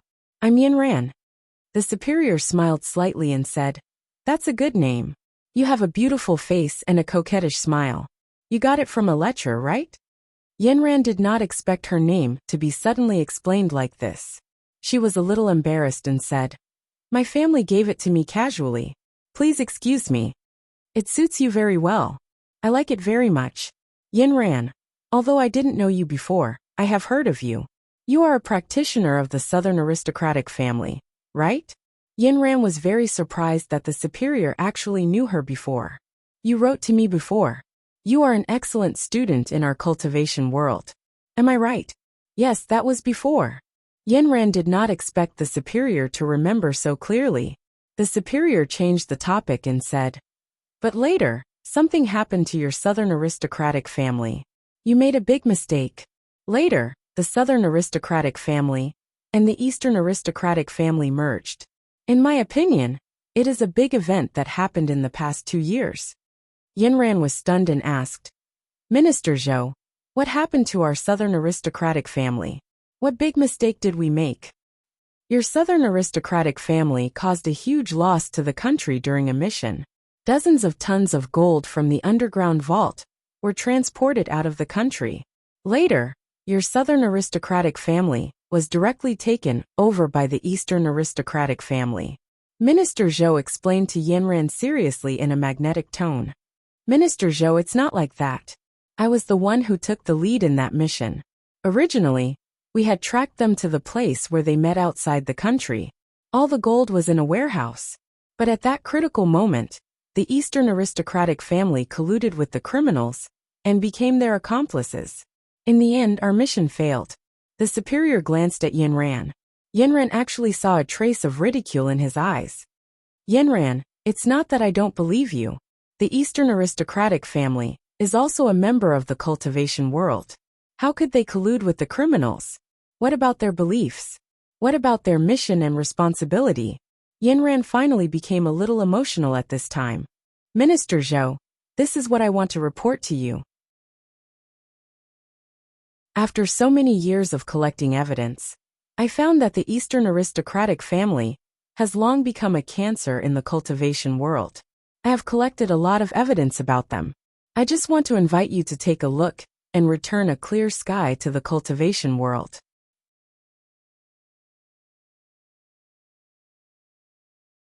Chapter 259. Yinran took out the materials she had brought with her and handed them to Minister Zhou respectfully. Minister Zhou took the materials and looked at them. He frowned sometimes and was surprised sometimes. Yinran watched the man in front of her take out his pen, draw circles on the materials, and ask Yinran questions from time to time. Yinran was surprised by his profound knowledge, especially his proficiency in finance and finance. The more they talked, the more they got along. Minister Zhou kept giving her pointers, telling her what needed further investigation, and where the evidence was not perfect enough. Yinran seemed to have found a good mentor. Her eyes were bright and full of admiration. They discussed for 3 hours and finally finished the long paper. Minister Zhou looked into Yinran's eyes and said seriously, "I really didn't expect that the aristocratic families of the East had committed such heinous crimes for so many years. Yinran, the cultivation world is grateful to you." Yinran's eyes were sore. After such a long time of hard work, she finally got a confirmation. For her aristocratic families of the South, for herself, and for the whole cultivation world, she finally got a clear sky. "Yinran, what do you want to do next?" Minister Zhou looked at her gently, his eyes full of expectation and praise. Yinran suddenly felt a little embarrassed. "Minister Zhou, I want to hear your opinion next." "Yinran, I just want to tell you now. I think you are very dangerous. Those people from the aristocratic families of the East must be alert."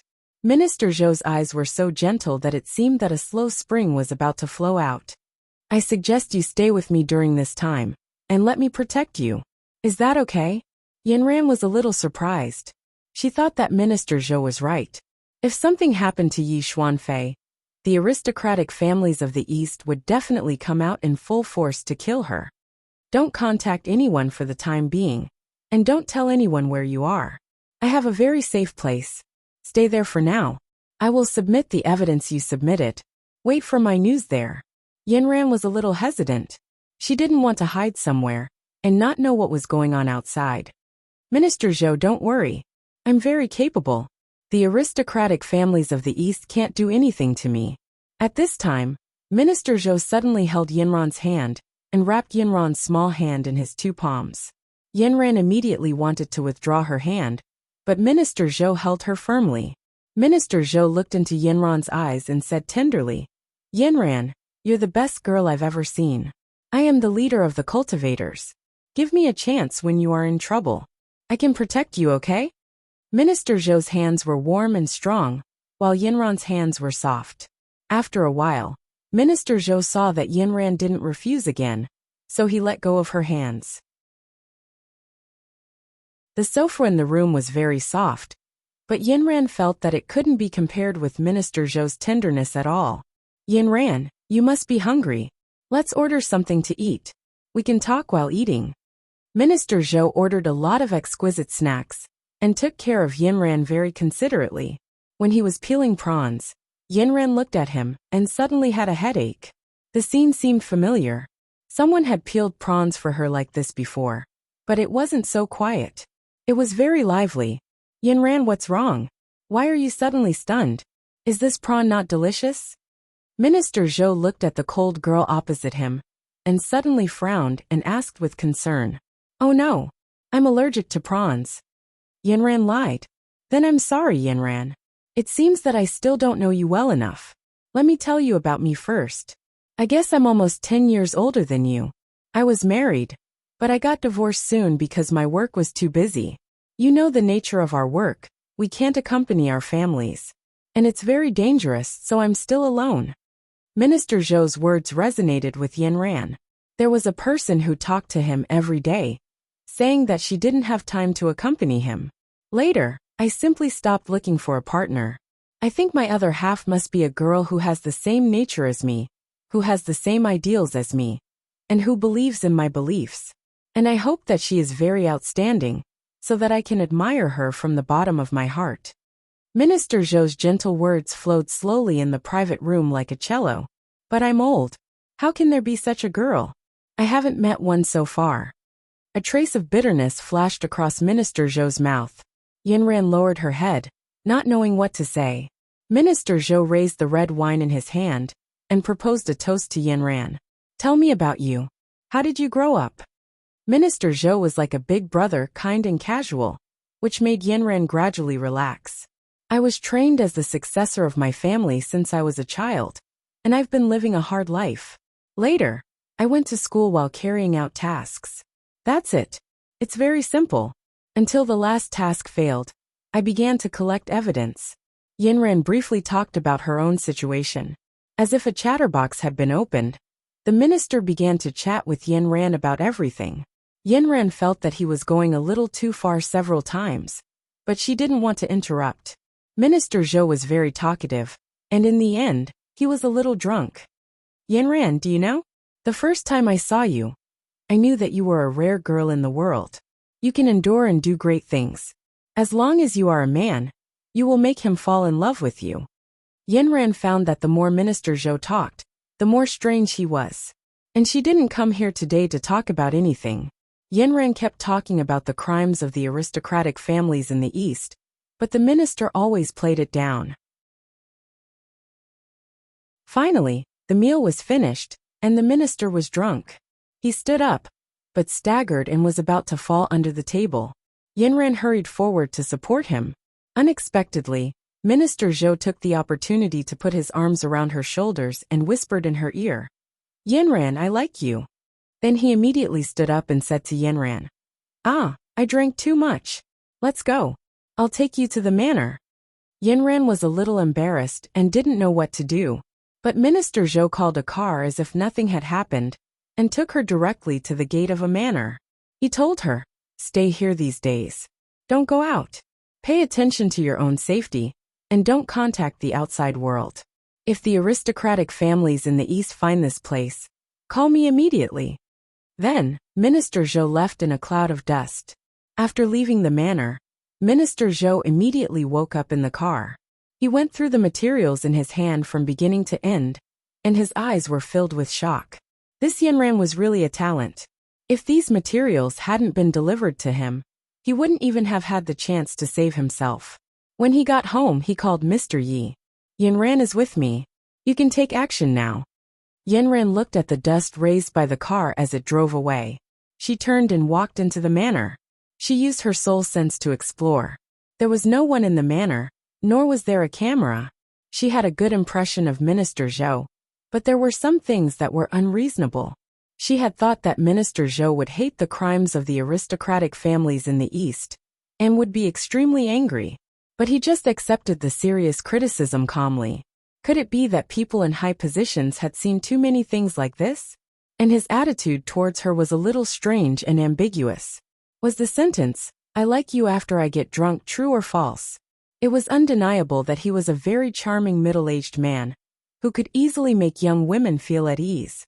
Yinran shook her head to get rid of the trace of affection. She still remembered that she had a boyfriend. She didn't want to think about it now. Anyway, she finally succeeded in going to the capital to complain to the emperor. Yinran walked into one of the bedrooms. This room was decorated very elegantly. The color was fresh. The light blue curtains were decorated with small flowers, which echoed with a painting of the blue sky and the sea on the wall. The wallpaper on the wall was light blue with dark patterns. The pure white wardrobe was full of women's clothes. Many of the tags were not cut. Yinran was surprised to find that they were all in her size.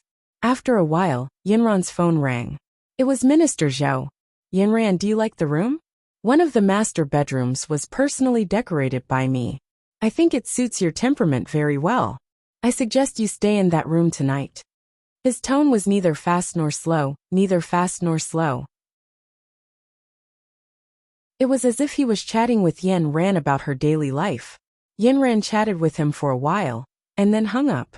In less than 2 minutes, Xiao Xiao called immediately. A sickeningly sweet voice sounded.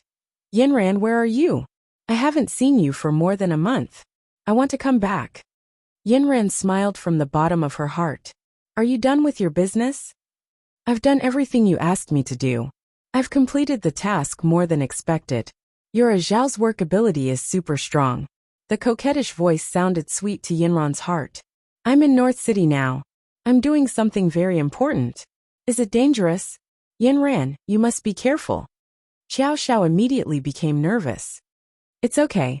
Don't worry, Minister Zhou takes care of me." "Who is Minister Zhou? Is he the boss of your cultivation world?" "Yes, he's the person in charge of the cultivation world. I handed all the evidence to him. He asked me to hide for the next 2 days, and he'll deal with it. That's good. You'll be bored by yourself for the next 2 days. I'll accompany you. It's better not. Minister Zhou said that I can't tell anyone the address, in case the Eastern aristocratic family finds out. Also, I crippled Yi Xuanfei's spiritual power 2 days ago. Really? Yanran, are you ready to launch an attack?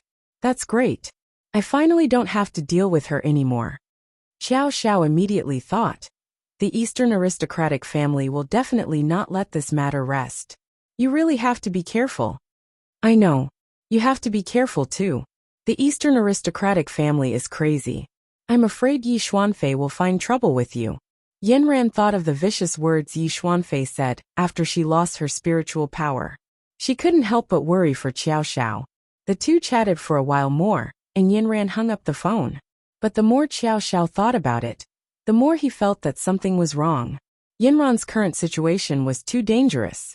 Although her cultivation level was very high, those people from the aristocratic families of the East were refining pills and setting up arrays. Furthermore, the totems were still on her body. What if Yanran couldn't defend herself?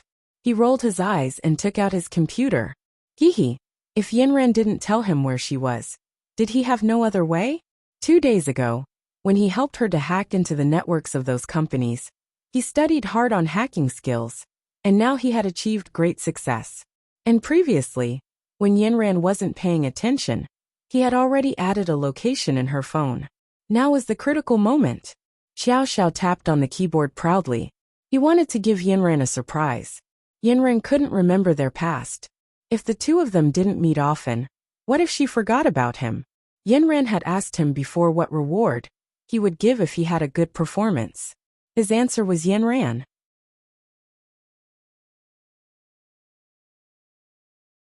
Chapter 260. After searching for a while, he finally found Yanran's location. It turned out that she was in a suburban manor in the northern city. Xiao Xiao was fully satisfied. He took the first flight at night and flew to the northern city. He wanted to be the first to see Yanran before she woke up tomorrow morning. It would be best if he could get into her bed at night when she was not paying attention. Then everything would be perfect. Xiao Xiao smiled wretchedly.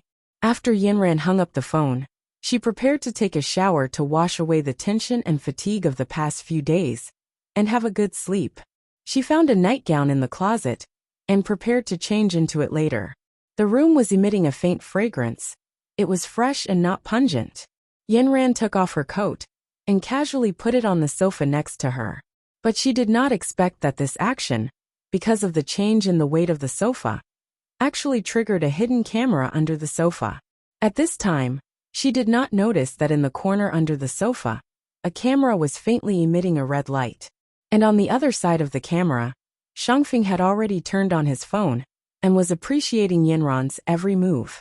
Things in this world were so coincidental.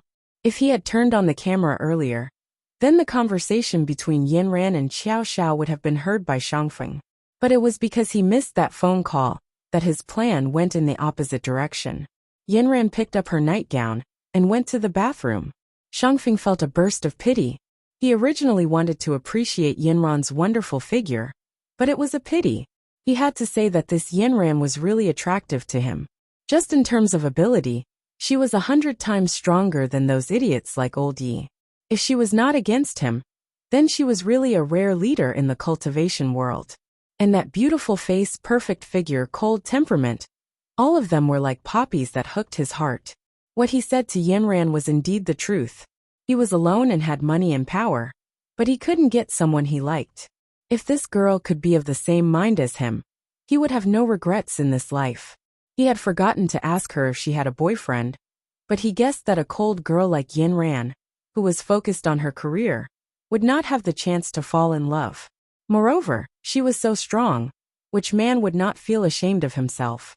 There was a reason why there were so many old leftover women in society. The more outstanding a girl was, the harder it was for her to find a boyfriend. After some self-evaluation, it seemed that he was the only one who could take this girl in. However, it was a pity that the Eastern aristocratic family, old Yi, and the others should already be on their way. In the next 2 days, Did this girl really think that she could beat the Eastern aristocratic family? Yi Lao's men couldn't find Yanran in Nanchuan no matter how hard they tried. They were already prepared to wait at Yanran's house and school. This time, Yi Lao didn't care about any human rules. He sent all the Zixuan experts to chase and intercept her. He even flew directly to Nanchuan to avenge his granddaughter. Yi Xuanfei couldn't accept this fact. Coupled with the loss of the gem that had accompanied her since she was young, she fell ill and was brought back to the ancestral home to recuperate. Yi Lao, we can't find Yanran. What should we do? A Zixuan expert waited for a day and found nothing. Yi Lao looked at Yi Xuanfei's villa that had been destroyed by Yanran. His face was so dark that ink could drip out. She is heartless, so don't blame me for being unjust. Kidnap her brother and bring him to me. I don't believe that she won't come to save him. But Yi Lao, isn't this not very good? How can we cultivators do such things? The Zixuan expert was conflicted. Yi Lao looked at his subordinates. They were already so disobedient. It seemed that there would be a big problem if they didn't have enough pills. Ever since Yanran destroyed his family's pill storehouse, everything changed. The amount of pills that his subordinates had decreased sharply. Many of the strong-willed experts had become much clearer in their eyes. This is an unusual matter. Yanran has issued a challenge to the entire cultivation world. How can we not accept it? If she removes your spiritual energy, what will you do? Yi Lao's face was dark. His subordinates were becoming more and more disobedient. He directly released some pressure and forced the Zixuan expert to a corner. Yes, I will do it now. The Zixuan expert was pressured and walked out of the room. Another person immediately came forward. What did Yi Lao say? He asked me to kidnap Yanran's brother. How did we become kidnappers? It can't be right. How can Yi Lao give such an order? These are the original words. Yi Lao directly used his spiritual energy to threaten me. There was a rumor that Yi Lao used cultivators for his own personal benefit. Have you heard of it? There are rumors, but I really can't believe it. We do whatever the higher-ups ask us to do. Aren't they all heinous people? I know a few people from the southern families. They all said that Yanran is a very upright girl. She used to be in the virtual state, but then her spiritual energy was removed by Mississippi. But I don't know why Yanran's spiritual energy came back. This time, Miss is in trouble. It should be Yanran's revenge. Then this matter is their personal grudge. If ordinary humans are involved, then wouldn't we go against our original intention? But I don't think Yi Lao will let it go. Old Master Yi walked slowly in the villa and looked at the mess in the room. Most of them were some burnt photos. Old Master Yi could tell that it was Xiao Xiao from the wreckage. This silly granddaughter, she was so infatuated with the man. Ever since Yi Lao heard that his granddaughter was in trouble, the thought of killing someone rolled in his heart 300 times every day. At that time, he shouldn't have hesitated. What human? If he didn't remove the roots, there would be endless trouble in the future. Now that his granddaughter had lost everything, how could she be the queen of the cultivation world in the future? Yi Lao had aged almost 10 years these days. He originally hoped that his granddaughter could take over his position. Now it was difficult for her to live a normal life. Just as he was thinking nonsense, a WeChat message made Yi Lao's eyes brighten. Quick, gather the people and go to North City tonight. Zixuan, who was preparing to carry out Yi Lao's order, was relieved. Finally, he didn't have to worry about it in his heart. Under Yi Lao's lead, a group of 10 people boarded the first plane and flew to North City. After Yanran took a shower, she watched the news for a while and fell asleep. Everything in the room was very comfortable, including the big bed where Yanran was sleeping. The camera under the sofa was facing the bed and captured Yanran's sleeping posture. Seeing this sweet girl sleeping soundly, Yi Lao silently turned off the camera. As a master, any electronic device could attract attention. He couldn't take the risk. Then Yi Lao turned on a remote switch. The closet in the room emitted a tempting fragrance. This was a kind of knockout drug that could make people in the room sleep soundly. Eastern aristocratic family, I've done everything I can for you. It's up to you whether you can succeed or not. The plane roared into the runway of North City. Xiao Xiao was quite strange. It was so late, but there were still so many people on the plane. He only booked the last first-class ticket. When he got off the plane, he saw that the leader of the group behind him looked familiar. He took a closer look and immediately turned around to hide. It was Yi Lao, and the 9 people around him were all purple. Xiao Xiao sensitively felt that this group of people was like him, going for Yin Ran. Xiao Xiao's eyes became cold. What do they want? Xiao Xiao decided not to find Yin Ran first, but to follow them to see where they were going. He saw that Yi Lao and the others directly got on 2 cars and drove quickly in a certain direction. Xiao Xiao quickly jumped on the other car and directly threw out a bait of 1,000 yuan. Follow the 2 cars in front, 2,000 yuan bonus. If you run the red light, it's on me. Okay. The car was like an arrow leaving the bow. It directly rushed through 2 traffic lights and fell far behind Yi Lao's car. At night, North City was not quiet. All kinds of cars were speeding on the highway as usual. Xiao Xiao's car was a taxi, but Yi Lao's car was several grades higher. It was getting farther and farther away. In the blink of an eye, Xiao Xiao had disappeared. Xiao Xiao was anxious. I'll give you 2,000 more, chase them. Unexpectedly, the driver said with a sad face, Sir, you want my Alto to catch up with Audi? This is unrealistic. It's useless even if I add 5,000 more.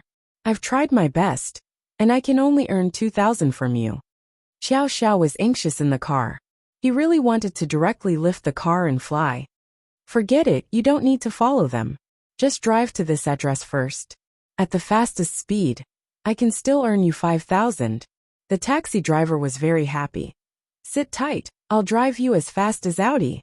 When Xiao Xiao arrived at the destination, she happened to see Mr. Ye's 2 cars driving back. They bumped into each other on the way back. Xiao Xiao quickly lowered his body and did not let the opposite car see him. Now he was sure that Yi Lao's target was Yin Ran. Xiao Xiao was even more anxious. He forced the driver to speed up to 200 kilometers per hour. Finally, he arrived at the gate of Yin Ran's manor. He did not see Yi Lao's group. It seemed that they had already entered. Xiao Xiao no longer hid. He directly flew into the manor and rushed to the house in the middle.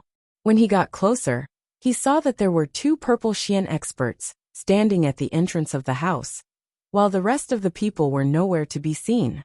They should have already entered the house. Xiao Xiao did not want to have a direct confrontation with the 2 people at the entrance, so he directly jumped up to the 2nd floor window. He secretly jumped in, and fortunately, there was no one inside. He swept a glance over the layout of the room and directly went out of the door. When he arrived at the corridor, he immediately shrank back. There were 2 people standing in the corridor. Xiao Xiao simply continued to crawl outside the window like a gecko. He walked from one window to another. There was no one until the 4th window. He finally saw Yin Ran. He saw Yin Ran lying on the bed like a sleeping beauty. In front of her bed, Yi Lao was raising his hands, condensing a lotus shape, and was going to Yin Ran's head.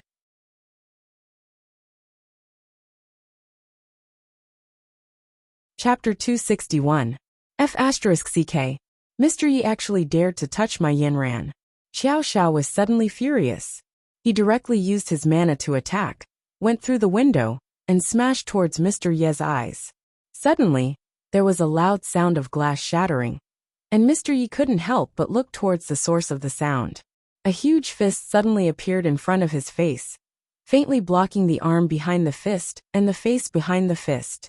There were still traces of blood on the fist caused by the glass. It suddenly enlarged in front of Mr. Ye's eyes. It was so fast that it didn't even take a blink of an eye before it hit Mr. Ye's nose. Mr. Yi was stunned by this sudden attack. He didn't even have time to transfer his spiritual power to resist before he was hit on the opposite side of the wardrobe. His nose was sore and swollen, and 2 streams of blood gushed out from his nose. His whole body was embedded in the wardrobe. The loud noise from inside the door made several people outside quickly rush in. Seeing Mr. Ye's situation, they were all shocked. 2 people went to help him, and 2 people went to attack Xiao Xiao. Yin Ran, what's wrong with you? Wake up. Xiao Xiao's attack was successful, and he didn't care about Mr. Yi anymore. He quickly went to the bed to see Yin Ran's situation. At this time, Yin Ran also just woke up. She shook her dizzy head and opened her eyes from her deep sleep. Xiao Xiao, why are you here? Yanran, don't worry about why I'm here. These bastards want to hurt you, Xiao Xiao said anxiously. Yanran's eyes became cold. She quickly looked at the situation in the room.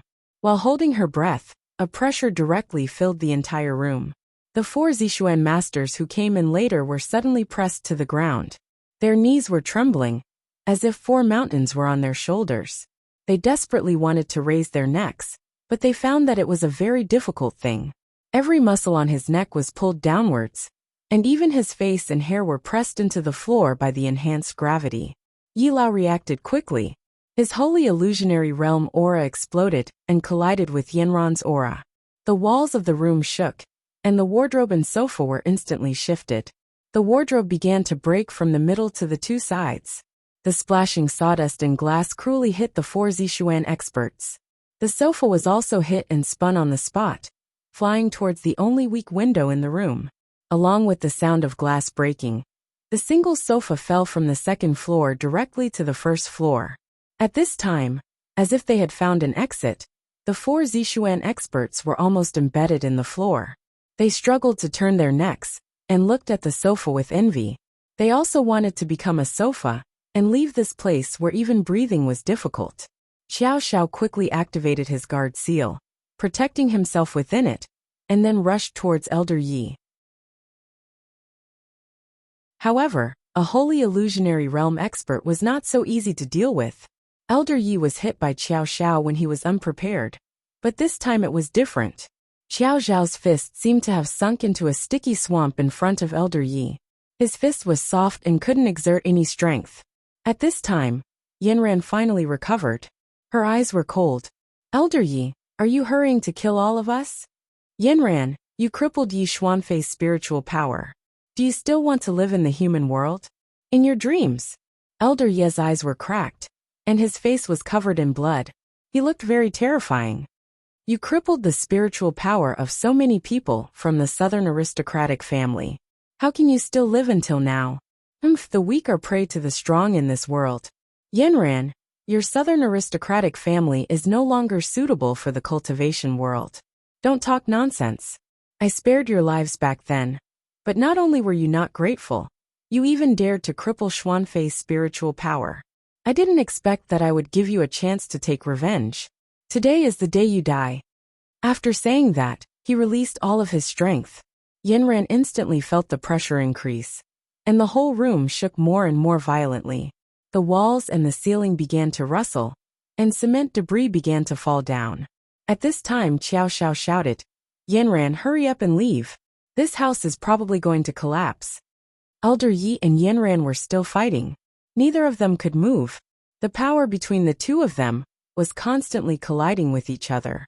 With the 2 of them as the center, the power spread outwards in a spiral. The 4 purple Xian experts who were lying on the floor couldn't take it anymore. They consciously moved towards the window. Finally, when the weakest part of the room, the wall below the window, collapsed, the 4 of them rolled down the hole in the wall that had been destroyed. The 2 guards downstairs looked at the crumbling building. They wanted to rush up to see what was going on, but they didn't expect that a sofa would fall from the window on the 2nd floor. Then, the whole building began to fall down. Was it an earthquake? The 2 of them looked at each other in surprise, but when they looked around, everything was as quiet as before. There were occasional cars passing by on the street not far from the manor. In the entire area, only this building seemed to be under construction. While the 2 of them were hesitating, the bricks under the window were completely smashed. Then they saw 4 people rolling down. The 2 guards on the 1st floor of the building hurriedly ran out.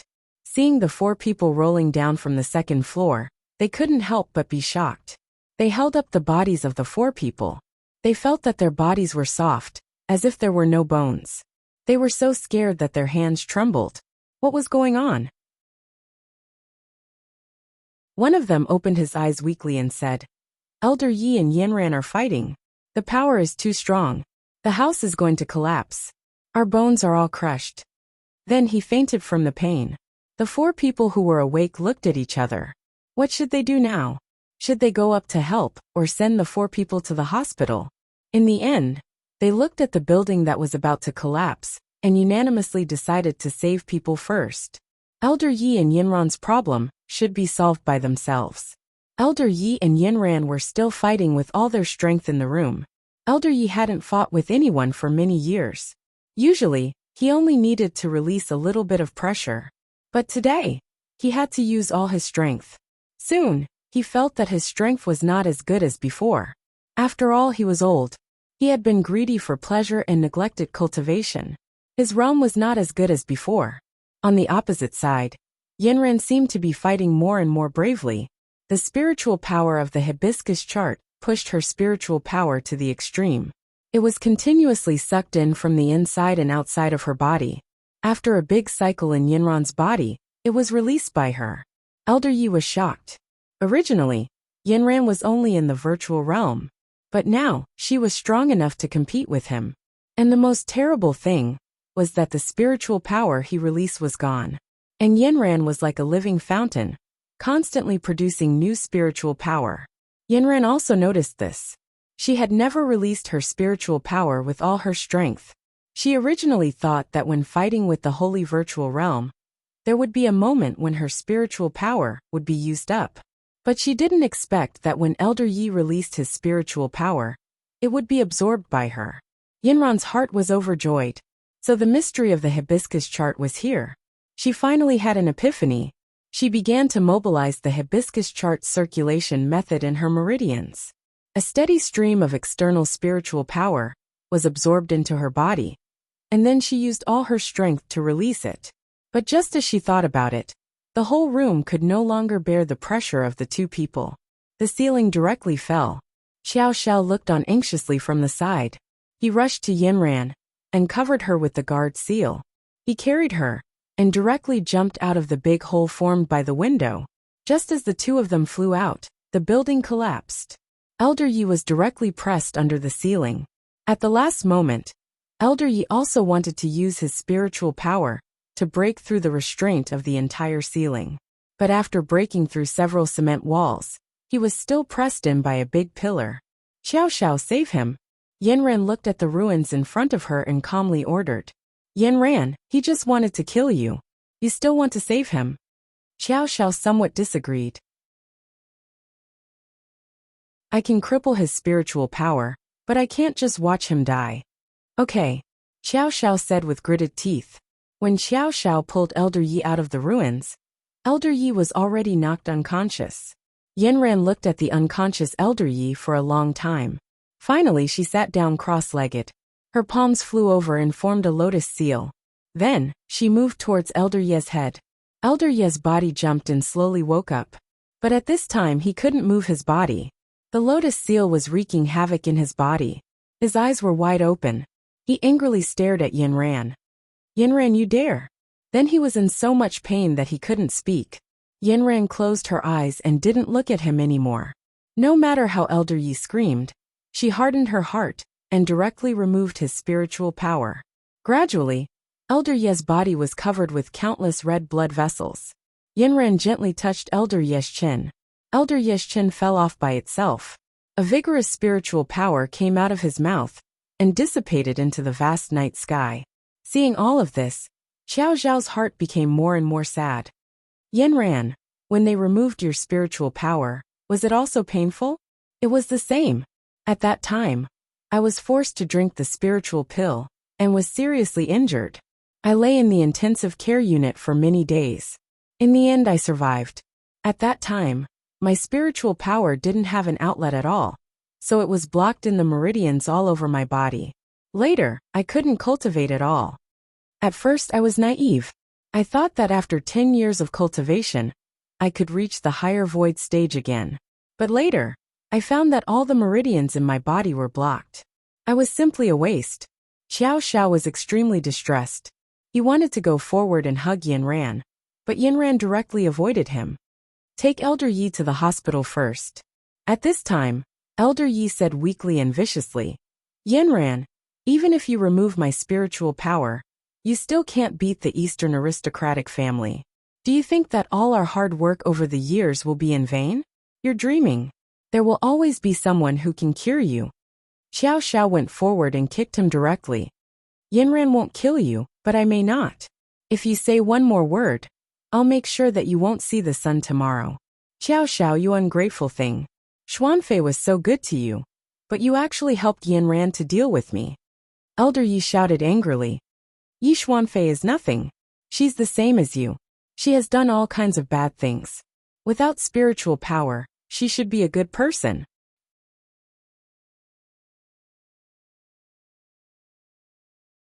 Chapter 262. Mr. Yi was so angry that he couldn't speak. He rolled his eyes and fainted. Yanran, don't worry about him. The Eastern aristocratic families are exhausted. They are now dying grasshoppers. They won't be able to jump for long. Xiao Xiao, thank you. If you hadn't arrived just now, it would have been me who lost my spiritual power. Then Yanran lowered her head and said in a low voice, there are some things I don't remember. Have you saved me many times? Yanran, our relationship is long gone. You don't need to say thank you. This is natural. Whether you think of me or not, you are my goddess. Xiao Xiao held Yanran's shoulders and made her face him. His eyes were full of light, like stars in the night sky. Yanran looked at Xiao Xiao's godlike noble face and was in a trance. Many images overlapped. Ah! Yanran suddenly squatted down in pain and held her head. Xiao Xiao was startled. Yanran, do you have a headache again? Don't think about it. Take your time. I can wait for you. Yanran's temples were throbbing, and she felt as if her brain was about to explode. That was where the image that had just jumped out of her memory had come from. Xiao Xiao was scared and immediately hugged her. Yanran, let's find a place to rest first. It was close to dawn, the darkest time of the day. Yanran was still in her pajamas. Her mobile phone had been left in the collapsed house. Yanran looked at the messy manor. She could no longer live in it. She said to Xiao Xiao, let's go back to the hotel I used to live in. It was dawn when they returned to the hotel. The staff at the reception desk in the lobby of the hotel had fallen asleep on the table. Yanran, don't ask me to book another room. It's not good to disturb a girl's sleep. Yanran looked at it and agreed. But I don't even have the room card. How are we going to get in? They had no choice but to wake up the receptionist. Yanran went forward to book another room. Xiao Xiao kept winking at the receptionist as if his eyes were cramping. The girl at the front desk, who was originally sleepy, suddenly opened her eyes wide. She mouthed silently, are you Xiao Xiao? Well, she was a fan of his. Xiao Xiao could only smile. He waved his hand and mouthed back, don't book a room. The little girl glanced at Yanran. Seeing that she was wearing pajamas, her eyes revealed an envious expression. Then, she secretly made a gesture of zipping up her mouth and gestured an okay to Xiao Xiao.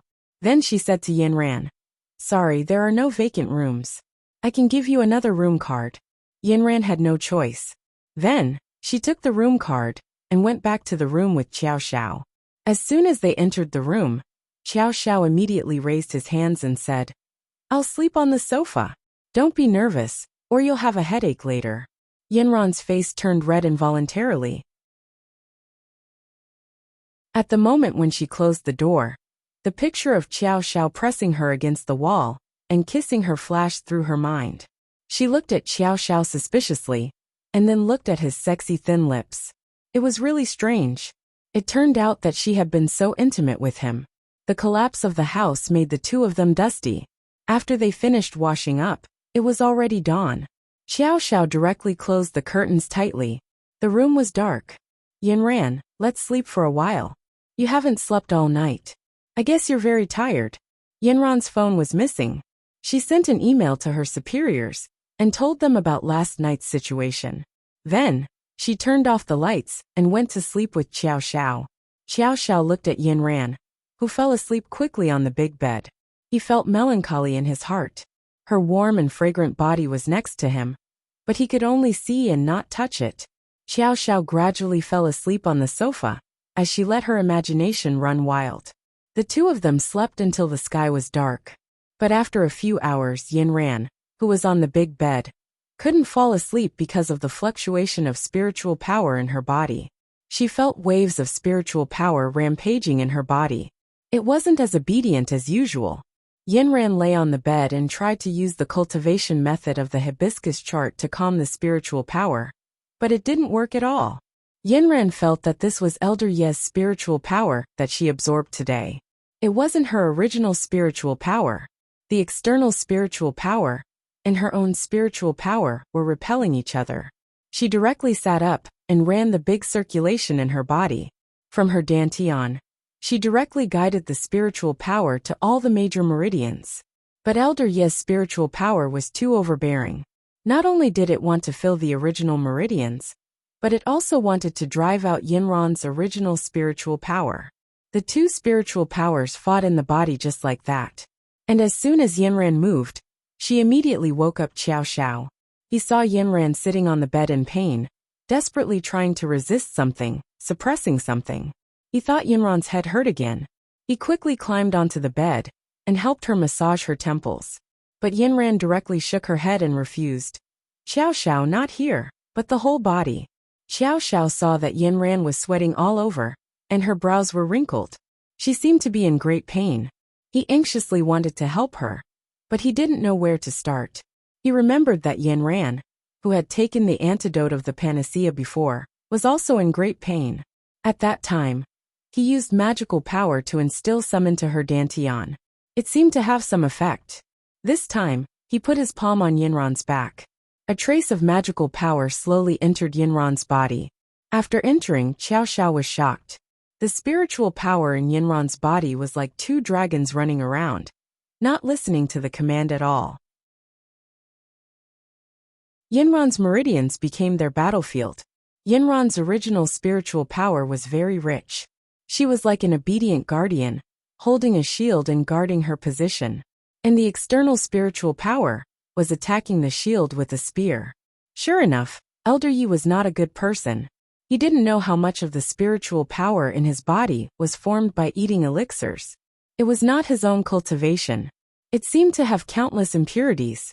Garbage. He actually dared to put all these garbage into Yinran's body. Xiao Xiao's heart was furious. He urged the spiritual power in his body and continuously entered Yinran's back through his palm. There was a third force that entered Yinran's body, but it made her more painful. Yinran kept twisting her back, trying to break free from Xiao Xiao's palm. Yinran, bear with it, I'll help you get rid of those garbage.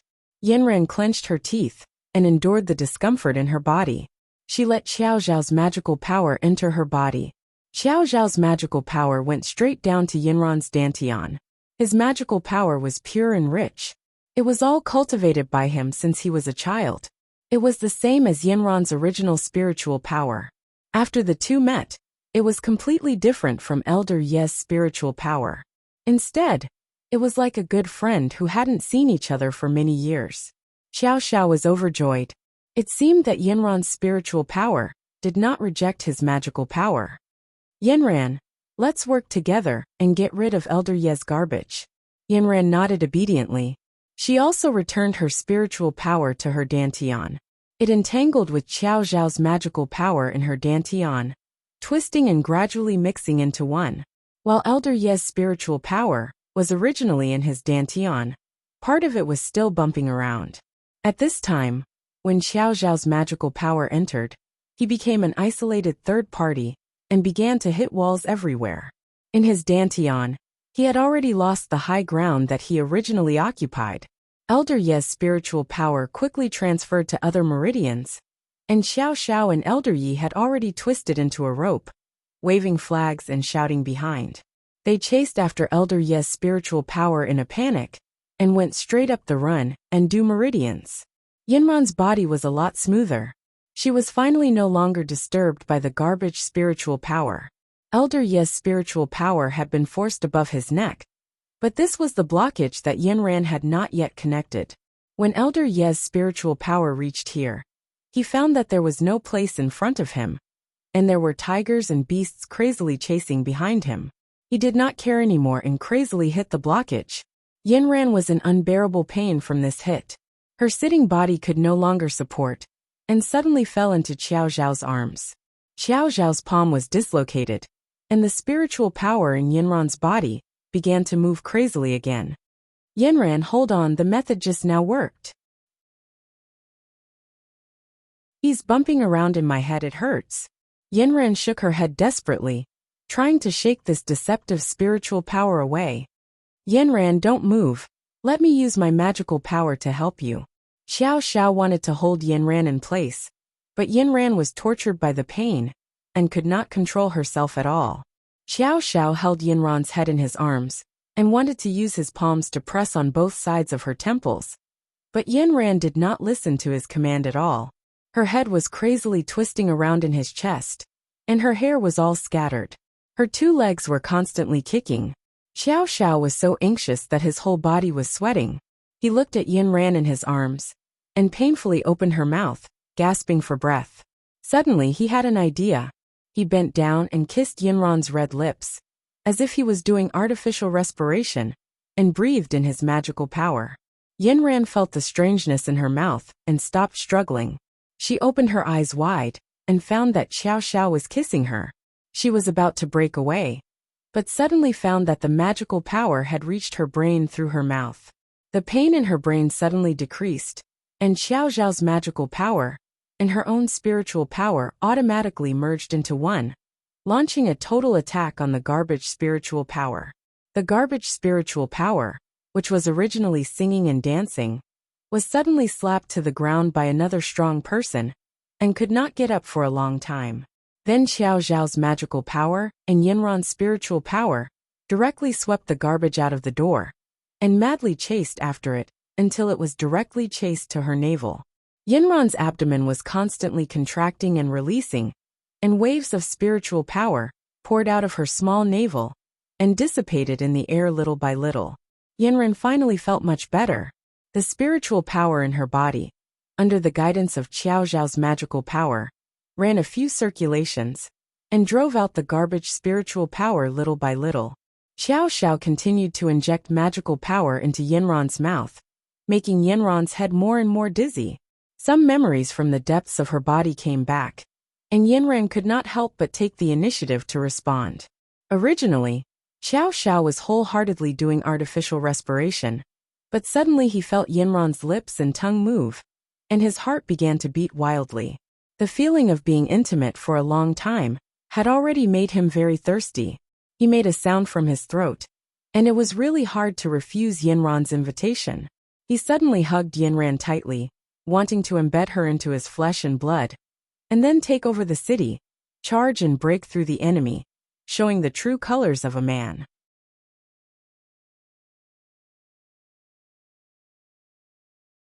Chapter 263.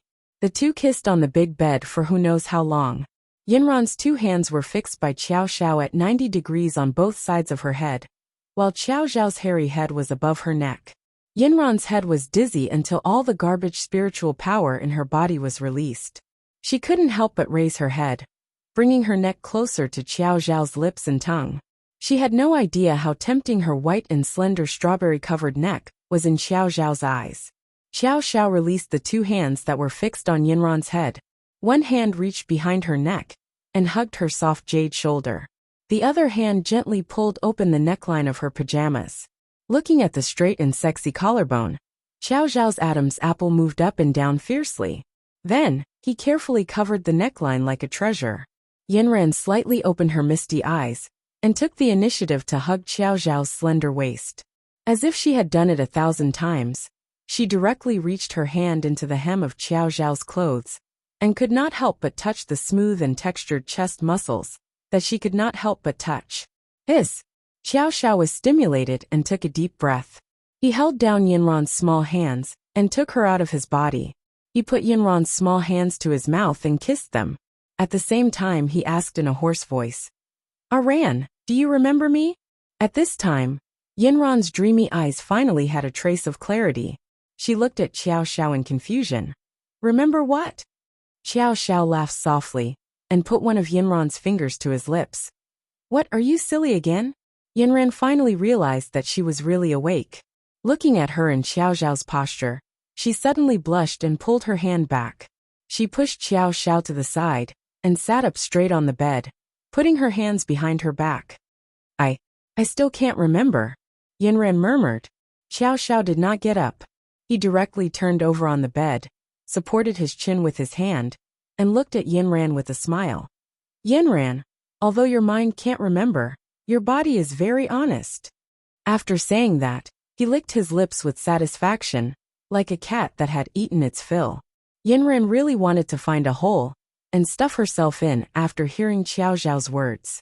She said incoherently, "Xiao Xiao, why don't you take a cold shower?" After saying that, she was stunned. Why did this sentence come out of her mouth? And Xiao Xiao was in a good mood. He turned over and got out of bed. "I'll go right now." Soon, there was the sound of the water. Sound came from the bathroom. At this moment, Yinran's wildly beating heart finally found some rhythm. She covered her cheeks. Why was she so impetuous? Could it be that he was like this in the past? Or was this evildoer too tempting?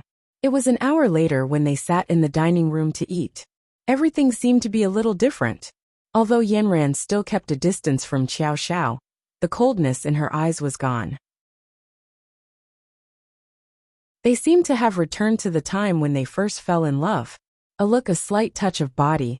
They became particularly sensitive. "Xiao Xiao, why are you in the manor?" Xiao Xiao almost spat out a mouthful of porridge. He couldn't possibly say that he had secretly located her mobile phone.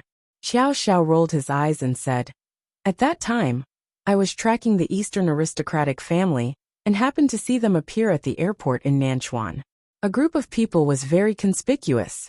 I overheard that they were coming to the north. I thought that since you were here, they might be coming for you. So I secretly took the same flight as them. I didn't expect that these F***ers were really coming for you." Yinran nodded. "Yesterday, I already reported this matter to the higher-ups. They added another crime to the list. They want to silence me." "Yinran, is the evidence I found useful?" "Yes, with this first-hand evidence. It's useless no matter how they try to quibble."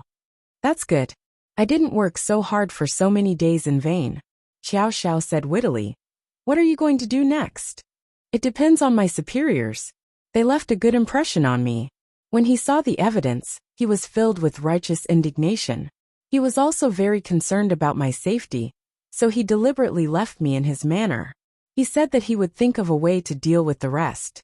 "Yinran, how do you think Mr. Yi and the others know that you are in the manor?" "I don't know about this. I don't know what went wrong. I only called you once. Could it be that our conversation was monitored?" "That's possible. It's very likely that the Eastern aristocratic family will take this step based on their style of doing things. But Yinran, do you think that the superiors accidentally revealed it?" "I don't think so. He's a very calm and cautious person. He's knowledgeable and thoughtful. With so many years of work experience, I think he should have a strong anti-reconnaissance ability." Xiao Xiao heard Yinran praise the superiors and felt a little jealous. "Is your superior so good? How old is he?" "About 40 years old. But because of the nature of his work, he was married and then divorced." Xiao Xiao frowned. "Why did he even tell you such a private thing? This is just a chat. We are all in the cultivation world and have common topics." Xiao Xiao stopped asking. He always felt that Yinran's accident this time was strange. "I will help you get a new mobile phone first. It's too inconvenient without a mobile phone. I can't contact you if anything happens." So Xiao Xiao took the opportunity to help Yinran get a new mobile phone and reinstall the GPS in it. The next day, Yinran received an email from the superiors, asking her to talk in detail at the place where they met last time. As soon as she walked into the private room last time, she saw that the superiors had been waiting for a long time. He was wearing a long coat today, which had been taken off and hung on the hanger next to him. A gray turtleneck sweater vividly set off the mature temperament of this 40-year-old man. He was very tall. Yinran only reached his shoulder. Yinran estimated that he should be a few centimeters taller than Xiao Xiao. He looked slender and imposing. Today he was wearing a pair of gold-rimmed glasses, which made him look very elegant. As soon as Yinran came in, he immediately stood up and helped Yinran take off her coat and hang it on the hanger next to him. Then he helped Yinran pull out the sofa chair, blocked the table in front of her with his hand, and helped her sit down. Yinran was a little flattered. "Minister Zhou, you don't have to be so polite. Beautiful lady, you should at least let me show some gentlemanly manners," the superior said gently. What followed was a series of questions, asking in detail about what happened that night. Yinran answered one by one. When the superiors heard that a friend of hers had saved him, he looked at Yinran with some blame. I told you not to reveal your whereabouts to anyone. Is this person so important? Your phone must have been monitored by them. I brought you a special mobile phone today. You can use it in the future. It has anti-surveillance and anti-tracking functions. Yinran quickly refused. I already bought a new mobile phone. No. The superiors immediately pressed Yinran's hand. Yinran, this is the organization's arrangement. It is also a special mobile phone for you. There is a special line in it. You can contact me at any time. As long as it is your call. I will be online 24 hours a day. Yinran, you handled the crisis very well this time. The Eastern aristocratic families are at the end of their rope. They are no longer worthy of being people of the cultivation world. Old Ye's spiritual power should have been destroyed long ago. Yinran was praised by the superiors, and there was a trace of sweetness in her heart. And the next words of the superiors let her see hope and dawn. Yinran, I have reported the crimes of the Eastern aristocratic families to the superiors, but the superiors still need to study and confirm the process. Old Ye has no spiritual power, and is no longer suitable to be the leader of the Eastern aristocratic families. I want you to take over everything in the cultivation world. How about letting you take charge of the cultivation world? I am still young. I have never thought about it. I have always wanted to announce the crimes of the Eastern aristocratic families to the public. I have never thought about anything else. Yinran, just because you have never thought about it doesn't mean it is impossible. You are a fine horse. Since you have been discovered by me, Bolu, don't refuse. Think about it. Who else in the cultivation world can take on this heavy responsibility? Your grandfather was originally a very good candidate, but now his spiritual power is exhausted, and he is old. The cultivation world needs reform and innovation, and you are the best candidate. The superior said sincerely and earnestly. Yinran thought about it herself. What the superior said was indeed reasonable. Then what do you need me to do now? I want you to directly drive all the cultivators who originally followed Old Yi to commit crimes out of the cultivation world, and let them become normal human beings. Now I want the entire cultivation world to be left with some elites who are extremely loyal to the organization. You have already collected all the names of the criminals. I agree that you can directly punish them. For the small fries below who have not been in contact with the superiors and are just following orders, don't punish them anymore. For the key figures above, abolish all their spiritual power. I will put them in prison. Everything was arranged reasonably by the higher-ups. Yinran nodded her head repeatedly as she listened. With a good leader, she was willing to work for him. After they finalized some details, Yinran left the tea house. Looking at the blue sky without a trace of haze, the dark clouds that had been suppressed in her heart for many years finally gradually thinned, dissipated and floated in the clouds. In the end, the superiors took Yinran's hand and said to her seriously, Yinran, I like you. Although I am a little old, I hope I can have the opportunity to take care of you. Can the two of us work together in the cultivation world and create a broader sky? Yinran withdrew her hand in a panic.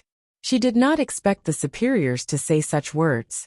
The image of Qiao Zhao's jealous face appeared in her mind. She quickly replied, Director Zhou, I already have a boyfriend. I'm sorry. As long as you are not married, I have the right to pursue you. You are such an excellent girl. You should have multiple choices. Put me on your list of candidates and think about it. How about it? Marriage is a matter of life. It is not only about the compatibility of the body, but more importantly, the companionship of the soul. Yinran, we have a common goal, a common career, and endless topics to talk about. With me, you will never be spiritually empty. Think about it carefully. Don't refuse me to get along with you. In the end, Yinran escaped from the tea house.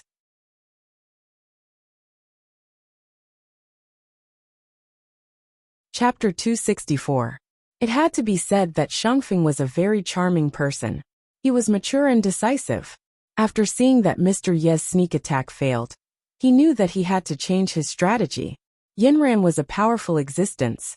If he fought with her, he might have a chance to win. But with Xiao Xiao, it was hard to say. He had been dissatisfied with the Eastern aristocratic families for a long time. After so many years, he had already taken all the wool he could get from them. Now it was a mess. He was worried that he couldn't clean it up. He might as well take advantage of Yinran's investigation results and completely abandon them. Besides Mr. Yi, Ming Tian should also know about his existence. Yesterday, he went to deal with Ming Tian decisively. The Eastern aristocratic families were in charge of alchemy. Not only did they give him a lot of panacea, but they also gave him a lot of other elixirs. Among them, he felt that the most convenient one was the amnesia pill. This kind of peerless elixir was very rare. There were only 2 of them. These 2 were very suitable for Mr. Yi and Ming Tian. He also had to restrain himself for a while. The overseas casinos were almost in operation. For the time being, they could operate normally without new funds. What he had to do was to make the whole cultivation world really work for him and become one with him. The best way for a woman to fall in love with her man was to make her fall in love with her heart and body. As for the matter of her having a little boyfriend, young people would have such a period. At this age, boys' and girls' hormones were more developed. But for a girl as cold as Yin Ran, the possibility of her being a slut was very high. He would make Yinran so busy that she might not even see him once a month. Shangfeng smiled coldly. He believed in his charm. This Yinran was still very much to his taste. Finally, he met a girl that he was willing to pursue. That little boyfriend was destined to be a speck of dust in Yinran's life. Xiao Xiao, who was labeled as a speck of dust by his superiors, was busy with his own business. Coincidentally, he had an advertisement to shoot in Beifang City. After parting ways with Yinran, he went straight to the scene. Jing Shu was really speechless towards her boss. Other celebrities were fighting for resources to appear on camera, but Xiao Xiao only appeared occasionally. However, Xiao Xiao also spoke eloquently. He was still a university student and prioritized his studies. The entertainment industry was just a hobby. However, Xiao Xiao's star entertainment was developing very fiercely in the industry. Several artists signed under his name were gradually becoming popular. Of course, Xiao Xiao had a lot of credit for this. He crossed over a bit fiercely, and the contacts he knew were gradually increasing.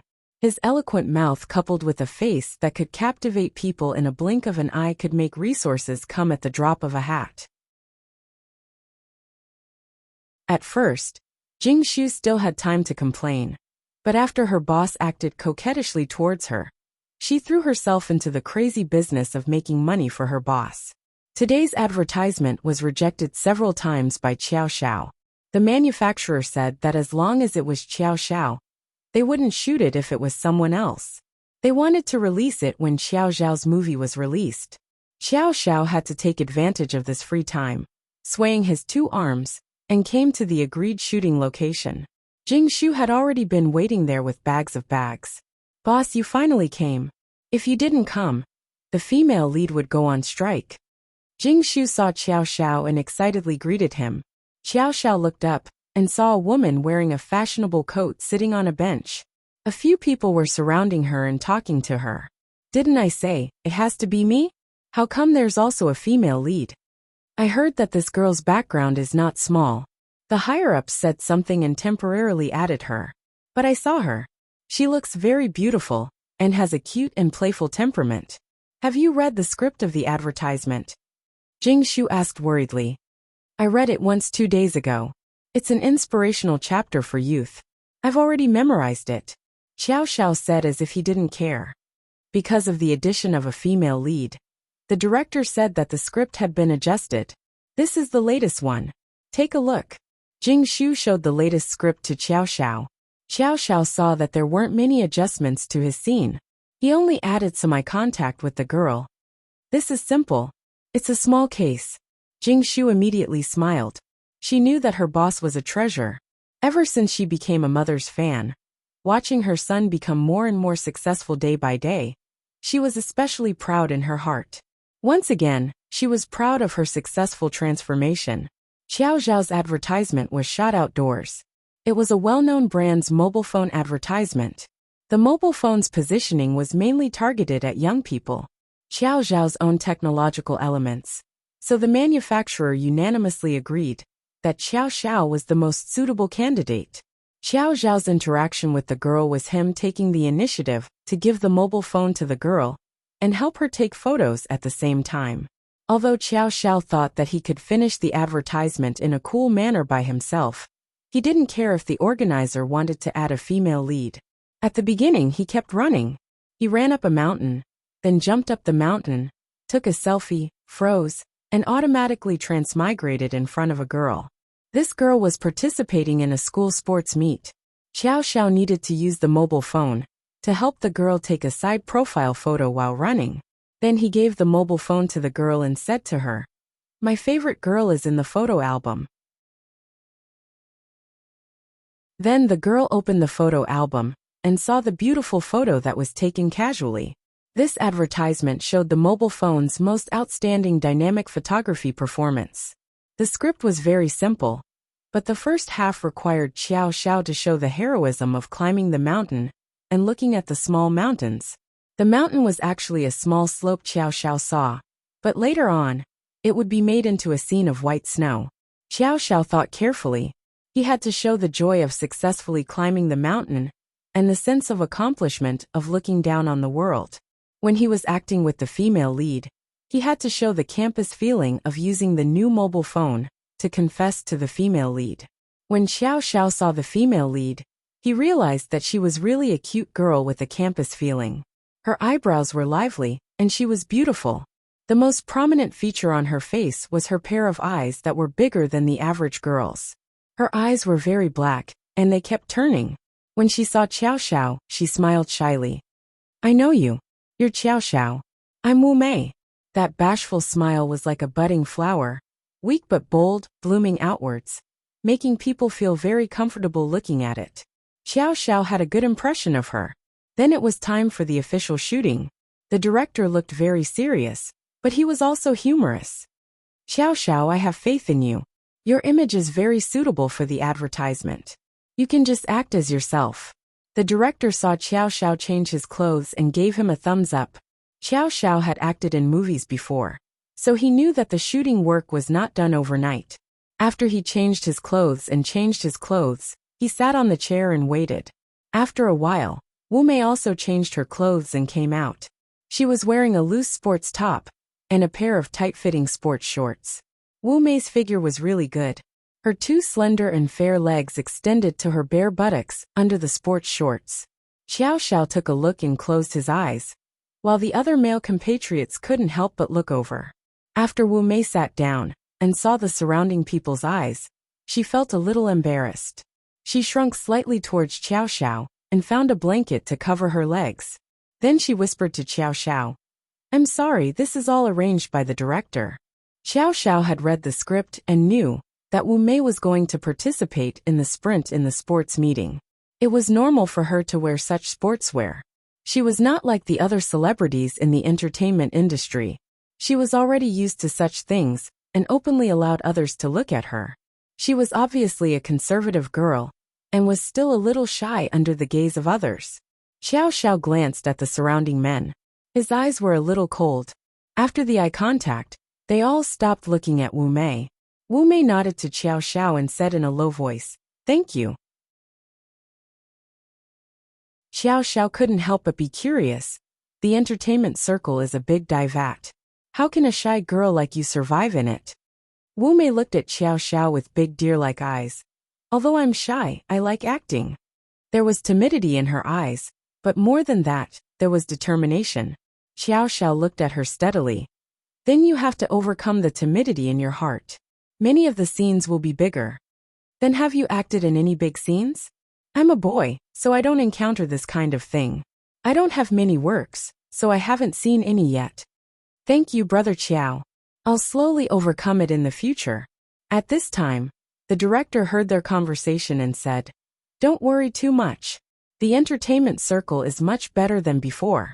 The most important thing is to keep yourself clean. The most important thing is your acting. The director's speech is better. Wu Mei, you can't go wrong if you listen to the director." Finally, it was Xiao Zhao's turn. He took 2 steps on the spot with his phone. The director asked him to adjust his posture. The phone had to be placed in a prominent position. Then Xiao Xiao sprinted towards the hill. The scene had to be filmed. His running in slow motion, the shaking of the muscles on his arms, and the dripping of sweat on his head would be filmed in slow motion. There was no problem with the shaking of the muscles, but to make Xiao Xiao sweat, and the kind of sweat that covered his head and face, was a little difficult for him. Ever since he mastered his demonic arts, there were very few things that could make him sweat profusely. The director simply sprayed some water on his head, but it didn't look real. At this moment, Wu Mei suggested in a soft voice, "Brother Qiao, aren't you very good at street dancing? Why don't you do it for us? Will you sweat profusely?" Xiao Zhao's eyes lit up. What a smart girl. So he directly started street dancing on the spot. He purposely did a lot of difficult movements. Sure enough, after a while he was sweating profusely. This is a good situation. Come, let's try to get it done in one take. The director looked at Xiao Xiao, who was sweating profusely. His eyes were shining. It was completely different from the way he sprayed water just now. He was pursuing this kind of realistic feeling. Xiao Xiao strode forward with his long legs and rushed up from the bottom of the hill. With a few strides, his vigorous body was like a running cheetah. His speed was astonishing. Within a minute, he had rushed from the bottom of the hill to the top of the hill.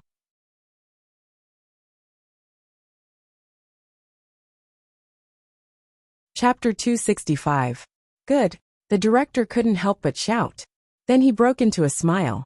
This was the feeling of running to the extreme. The audience couldn't help but applaud. Xiao Xiao is so cool. His speed is amazing. Look at Xiao Xiao. He's not even out of breath. Awesome. The mountain doesn't look high. It'll take at least 10 minutes to run. Xiao Xiao has long legs. One of his steps is equivalent to 10 of yours. After this route was completed perfectly, it was time to take a selfie at the top of the mountain. Xiao Xiao originally thought that he was going to take a selfie with his phone, but the director asked him to fix the phone on the rock in front of him and pose in front of the phone. This was much easier. After Xiao Xiao fixed the phone, he squatted down and jumped according to the director's request. He clenched his right fist and waved it in the air. He had to show extreme pride on his face.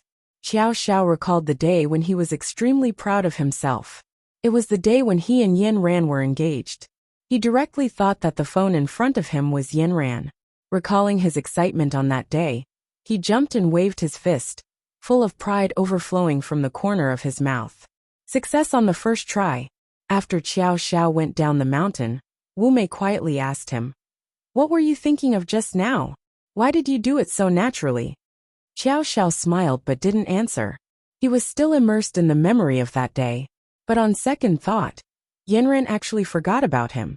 The smile on the corner of his mouth immediately disappeared. Xiao Zhao's segment took the whole morning.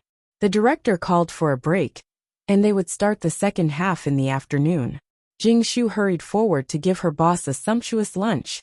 Beside her, Wu Mei had already put on a pair of trousers and was eating with the rest of the crew. Xiao Xiao looked at the 4 dishes and 1 soup that Jing Shu had laid out for him. Then, he looked at Wu Mei's 4 dishes and 1 bowl. He directly picked up a drumstick and put it in Wu Mei's bowl. Wu Mei smiled gratefully at Xiao Xiao.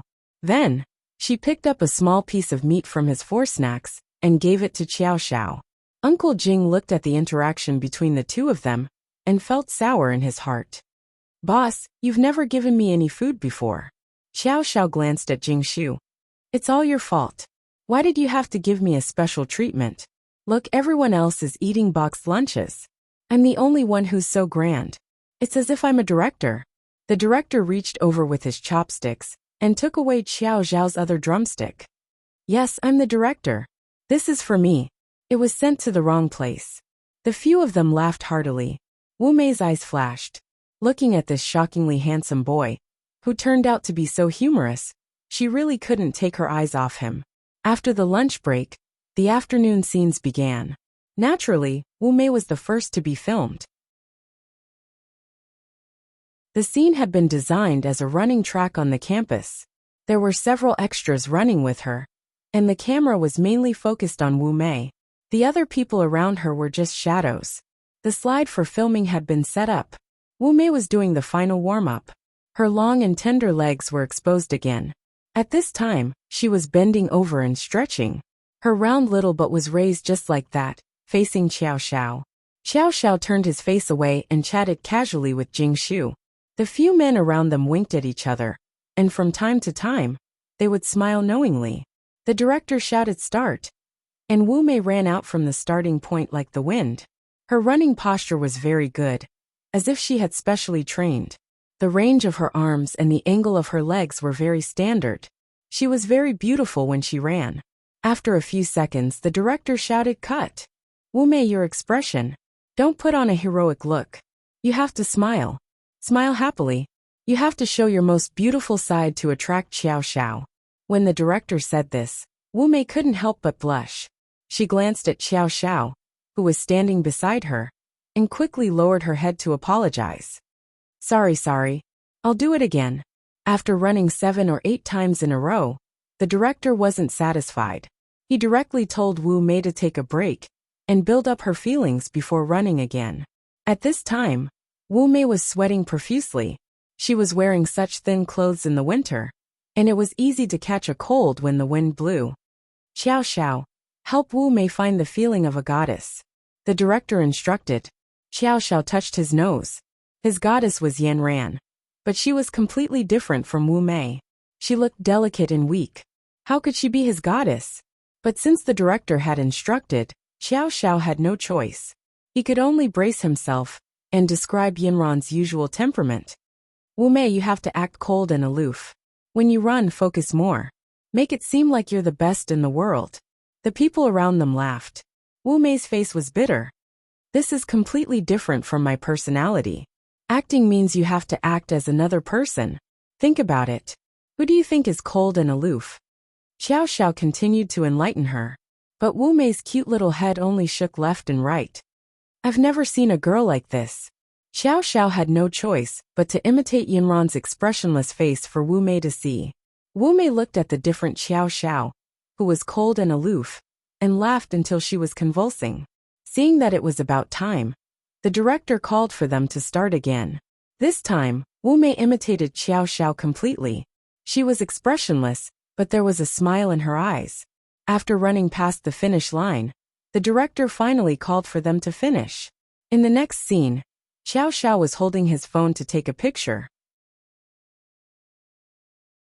This was a split shot, and the 2 shots would be overlapped in the post-production.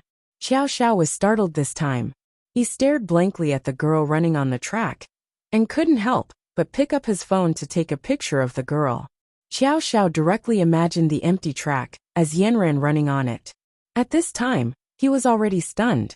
Yanran ran to him with a smile and said to him directly, Xiao, take a picture of me. Xiao Xiao unconsciously picked up his phone and snapped a picture of Yanran in the air. He froze Yanran's smile on the screen. The director was very satisfied. Xiao Xiao got into the role quickly. He was real and not pretentious. He was really a good seedling. In the last scene, Xiao Xiao created an opportunity. The 2 accidentally bumped into each other, and Xiao Xiao's phone fell to the ground. The girl picked it up and saw a message on the phone. There's a picture of my favorite girl in the album. She looked up and saw the encouragement in the handsome boy's eyes. She opened the photo album on her phone and saw that the photo of her running was very clear. This was Wu Mei's true character. Xiao Xiao pretended to panic and bumped into Wu Mei, who was about to enter the changing room, and accidentally dropped the phone on the ground. Wu Mei cried out softly and looked at Xiao Xiao with startled eyes. Then, she apologized very apologetically and immediately squatted down to help Xiao Xiao pick up the phone. Xiao Xiao also immediately squatted down and said, It's my fault. The 2 of them picked up the phone at the same time. Xiao Xiao's big hand covered Wu Mei's small hand. Xiao Xiao immediately retracted his hand as if he had been burned. At the same time, his face was slightly red, and he looked at Wu Mei with bright eyes. Wu Mei was about to return the phone to Xiao Xiao, but Xiao Xiao pushed the phone into Wu Mei's hand and signaled her to look at the screen. Wu Mei looked down and saw a WeChat message. There's a picture of my favorite girl in the album. Wu Mei's hand trembled. She looked at Xiao Xiao's magical eyes and opened the album to see the picture of her running. Then, the two of them gradually looked at each other, as if there were stars shining between them. Cut. Pass. The director shouted excitedly. Xiao Xiao, Wu Mei, your performance this time was amazing. No one would believe you if you said you weren't lovers. Wu Mei immediately blushed. Just now, she had indeed acted as herself, and was brought into the plot. It was as if everything was real. The day's filming finally came to a successful end. Next was the post-production. The other members of the crew insisted that the director treat them. The director wasn't stingy and joked. It's all the manufacturer's money. The manufacturer will treat. Then, the group of people went to the restaurant. After a few rounds of toasting, everyone started joking. Xiao Xiao, Wu Mei, the two of you really acted like a first love. Why don't you make it real? Teachers, please don't joke like this. My girlfriend would kill me. Xiao Xiao directly rejected. F***ck. Such a handsome young man already has a girlfriend. Wu Mei is going to be sad. The smile on Wu Mei's face instantly froze. However, she quickly recovered. Brother Qiao is so outstanding. How could he like me? Teachers, please don't randomly matchmake. Then she directly went to the washroom. Xiao Xiao didn't mind, and continued joking with everyone. The other teacher also left his seat. Xiao Xiao was a little too drunk. He wasn't drunk, but he wanted to pee. After a while he also went to the washroom. After peeing, he came out and turned the corner of the stairs. Suddenly he heard a sound. It seemed to be Wu Mei. She struggled and begged for mercy. Please let me go. I'm not that kind of person. The more Xiao Xiao heard, the more he felt that something was wrong. He directly walked out from the corner, and saw Wu Mei being pressed against the wall. Xiao Xiao walked up and pulled the secretary away. He fiercely said, "What are you doing?" The secretary seemed to have drunk a little too much. At this time, he directly rushed into the washroom and vomited. When Wu Mei saw Xiao Xiao, she immediately threw herself into his arms. Xiao Xiao was pushed back a step. He wanted to push her away, but Wu Mei hugged him tightly, and then started crying. She looked delicate and pitiful. Xiao Xiao's hand stopped in midair. He really couldn't pull her away. He could only gently pat her back and comfort her. It's okay. He must have been drunk just now. Under the dim corridor lights, a man who looked more handsome than Pan and comforted a delicate woman. The scene was so beautiful that people who wanted to go to the washroom took a detour. Finally, the woman's crying became much softer. She raised her teary eyes from Xiao Xiao's embrace and looked at Xiao Xiao in a daze. Her voice was so soft that only Xiao Xiao could hear it. Thank you, Brother Qiao. Xiao Xiao finally let out a sigh of relief. Just as he was about to bring Wu Mei back to the room, he looked up and saw Yanran standing at the other end of the corridor. She was looking at him fixedly. Her eyes were calm, but there seemed to be thousands of words flowing in them.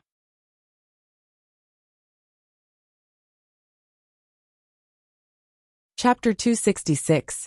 Xiao Xiao saw Yanran and called out in surprise, "Yanran." Then he pushed Wu Mei away and let her go back to the private room. He walked straight to Yanran. Xiao Xiao habitually wanted to hug Yanran's shoulder, but Yanran turned around and walked downstairs. Xiao Xiao hurried to catch up with Yanran and said with a smile, "You came to pick me up so soon?" Yanran replied expressionlessly, "I saw your message and came over. I just came to tell you that I'll be very busy during this time. Starting tonight, I'll be traveling all over the country." "Ah, Yanran, are you in such a hurry? I'll go with you. Don't forget that I'm also a member of the cultivation world." Yanran suddenly stopped, turned around, and looked straight into Xiao Xiao's eyes. "Are you sure you're my boyfriend?" Xiao Xiao was anxious. "Of course. How can it be fake? Then why were you hugging other girls just now?" Yanran's face was very calm. She was neither angry nor anxious. She just calmly stated this fact. "That was just an accident. She was with me." Before Xiao Xiao could finish his words, Yanran interrupted him directly. "If you're my boyfriend, please be self-aware." Then she turned around and walked away. Xiao Xiao chased after her and took her hand. Yanran flung it away. "If you're my boyfriend, I won't tolerate this kind of thing. Don't follow me anymore. I'm leaving soon." At this moment, a small female voice suddenly came from behind. Brother Qiao. Xiao Xiao heard the voice and subconsciously turned his head. He met Wu Mei's eyes full of love. Yinran saw Wu Mei's eyes and felt a strange feeling in her heart. It was a little sour and a little bloated. She felt very uncomfortable. By the time Xiao Xiao turned around, Yinran had already disappeared. Xiao Xiao wanted to chase after him, but Wu Mei pulled him back. Brother Qiao, the director asked me to call you. Also, Wu Mei asked hesitantly, Brother Qiao, is that your girlfriend? Did she misunderstand us? Xiao Xiao scratched his hair in annoyance. Looking at the vast night sky, he didn't know where to find Yinran. Fortunately, he still had Yinran's location. After returning to the private room, Xiao Xiao found that the field reporter had already left. The group of people chatted for a while, and the dinner was over. Xiao Xiao was even more absent-minded and returned to the hotel early. He searched for Yinran's location and saw that she was already on a plane flying to another city. F***CK. It was really annoying. Xiao Xiao returned to Nanchuan to continue his studies and career. He thought that Yinran would be the same as him. He returned to the school quickly, but only after asking Bai Shui did he know that Yinran directly applied to the school for an internship. Bai Shui looked at him strangely. Xiao Xiao, aren't you her boyfriend? How come you don't even know where she is? Xiao Xiao was speechless. I just came back from shooting and didn't have time to contact her. After saying that, he ran away. Yinran misunderstood him. He couldn't find her and didn't even have the space to explain. Xiao Xiao finally knew how to write the word depressed. His whole heart was locked in a door. He wanted to go out, but the slanted door bolt on the upper left corner couldn't be straightened. Boss, your movie has been confirmed. It will be released on the first day of the new year. Jing Shu rushed into Qiao Zhao's office excitedly. It's finally released. It's been delayed for so long. Xiao Xiao was also a little happy. His first movie was finally going to be released. Previously, Director Lin had asked him to watch the sample with him. He felt that his acting was not bad. This was his first movie, and it meant a lot to him. Xiao Xiao was also looking forward to it. He looked at the location on his phone. Yinran had already been in 10 cities, but there was no sign of her returning to Nanchuan. Xiao Xiao didn't stop sending messages every day, but it returned to its previous state. It was not bad if she could reply to 1 out of every 100 messages. But sometimes he would receive missions from Yinran. It was only then that he was very happy. Yinran still remembered him. In the blink of an eye, almost 2 months had passed. It was almost the end of the year and the new year. No matter what, he had to pull Yinran back. Boss, there's a very important gathering for the upper echelons of the entertainment industry. Director Lin sent you an invitation. He asked you to attend and do some publicity for your new movie. Jing Shu looked at the absent-minded Xiao Xiao and handed him a beautiful letter. Xiao Xiao opened it.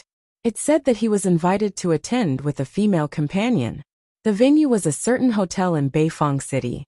Xiao Xiao was suddenly excited. He took a photo of the invitation and sent it to Yinran.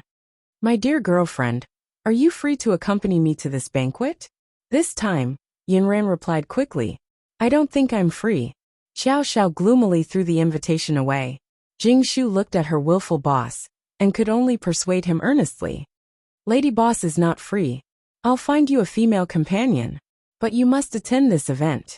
Otherwise, Director Lin will be angry. Xiao Xiao helplessly waved his hand. You arrange it as you see fit. The entire Star Entertainment Company from top to bottom was busy for Xiao Xiao to attend the banquet. The most important thing was to find a female companion and custom-made clothes for him. After several rounds of screening, Xiao Xiao was not satisfied with the female companion. He later simply said, Jing Shu, you accompany me. Jing Shu quickly waved her hand. I'm your mother's fan, not your girlfriend's fan. Xiao Xiao simply didn't care. Okay, you arrange it yourself. Don't let me look over it. Remember to change clothes and wait for me at the door on the day of the party. In this way, the highly anticipated entertainment industry high-level gathering quietly arrived. When it comes to the entertainment industry, the most sensitive should be the paparazzi. This annual high-level gathering was a rather secretive existence, but there was always some internal news that would be leaked in advance. Those entertainment reporters with quite long noses have long been eyeing this once-in-a-lifetime opportunity. From here, they can dig out some potential inside stories of the entertainment industry. It's not about celebrity scandals, but about high-level movements, as well as the guests who may be invited, indicating how popular they will be in the future. Therefore, Director Lin repeatedly asked and confirmed with Xiao Xiao that he must be present at the scene. On this day, the entire hotel's entrance was directly cordoned off. Luxury cars drove into the underground parking lot. There was a special elevator for these big shots. When Xiao Xiao walked out of the elevator, he saw a beautifully dressed woman at the exit. She tilted her head slightly at him, smiled sweetly, and wittily said, "Brother Qiao, today I'm your female companion. Don't dislike me." He saw that this beautiful woman was wearing an exquisite light pink short-shouldered evening gown. It was studded with broken diamonds, revealing one of her lustrous shoulders. Her plump breasts were sharp and of moderate size, gradually narrowing from the chest to the waistline, and connecting with the flat lower abdomen in front of her, narrowing into an extremely thin waist. The evening gown only reached 2 inches above her knees. Her 2 straight legs were white and slender, and she wore a pair of 10 centimeters high pink high-heeled shoes with broken diamonds. Her whole person looked delicate, cute, and extremely beautiful. At this time, this beautiful woman blinked her eyes, which were larger than ordinary people's, and tilted her head to look at Xiao Xiao. Xiao Xiao felt as if 10,000 grass mud horses were flying over his head. This damn Jing Shu. Why did she actually find Wu Mei to be his female companion? Last time, Yanran and he had a quarrel because of her. Now she really touched the pot that didn't boil. But at this time, Xiao Xiao looked at the splendid decoration in the hall. The crowd in 2s and 3s had already looked in the direction of the elevator. He could only pull out a smile, took his arm, and said to Wu Mei, "I'm honored." Then he saw Wu Mei raise a bright and shy smile. She secretly glanced at Xiao Xiao and whispered, "I was afraid that you would be unhappy." Xiao Xiao didn't say anything. Wu Mei held Xiao Xiao's arm and walked in like this. Soon, most people's eyes were attracted to them. Xiao Xiao was born to be a shining point.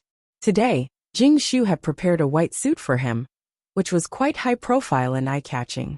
Ordinary people couldn't easily wear white, but who was Xiao Xiao? He was born to be a walking model. Coupled with his delicate facial features and lazy aura, he was particularly prominent in the crowd, overshadowing the delicate and beautiful elegance of Wu Mei next to him. Director Lin smiled and stepped forward. "Oh, my male lead is finally here." He patted Xiao Xiao's shoulder. "There's only one invitation. You don't even have a chance to be the female lead. You should get to know the upper class well. It'll be good for your career." Xiao Xiao smiled and agreed. "Hello, Director Lin. I'm Wu Mei. Nice to meet you." When Wu Mei saw Director Lin, her eyes lit up and her face was overflowing with a smile. Director Lin glanced at Wu Mei and nodded politely. Then Xiao Xiao directly said to Wu Mei, "You go eat something. Director Lin and I will go socialize." Wu Mei obediently walked to the side, and then watched Director Lin lead Xiao Xiao around the entire hall. For many of the upper class, this was the first time they saw Xiao Xiao in person. Their eyes all lit up. This young man, if placed in the entertainment industry where handsome men and beautiful women prevailed, could rush to the top of the throne. People who were good-looking were likable. On top of that, Xiao Xiao's mouth was sweet, and he was strongly recommended by a famous director in the industry.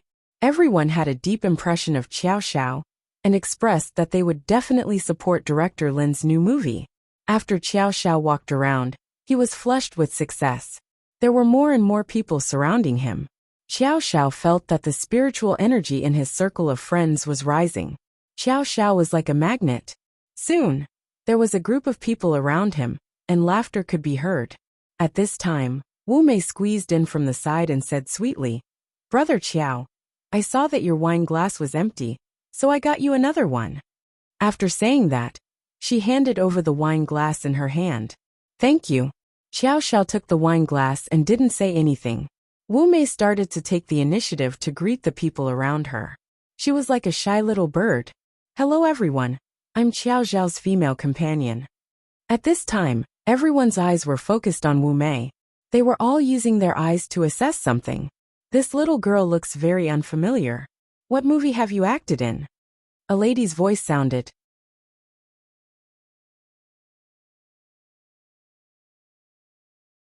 Chapter 267. Wu Mei blushed slightly in front of so many people. I shot an advertisement with Brother Qiao. Oh, shooting an advertisement. And you can be today's female companion? Little girl, you're quite capable. After saying that, the woman looked at Xiao Xiao with ridicule. Wu Mei's face turned red. Xiao Xiao looked at Wu Mei. After all, she was his female companion. If she lost face, she would also lose face. Sister, please forgive this little girl. The company arranged it. At this moment, Wu Mei suddenly lost her balance.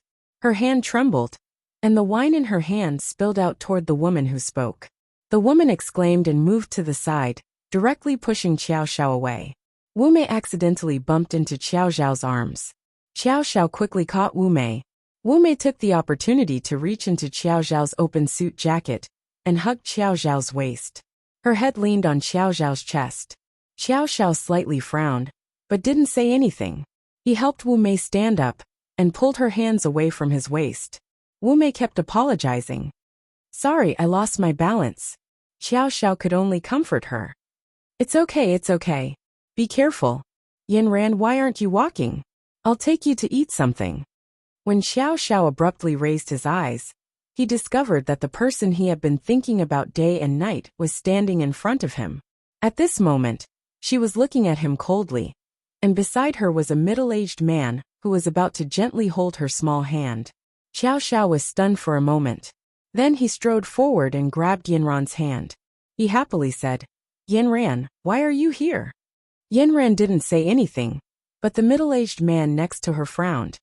Yanran, is this your friend? At this moment, Xiao Xiao saw the man next to her. The man's tailored beige suit set off the man's imposing appearance. His handsome and domineering facial features were full of the aura of a king. At this moment, his deep and serene eyes were faintly looking at Xiao Xiao.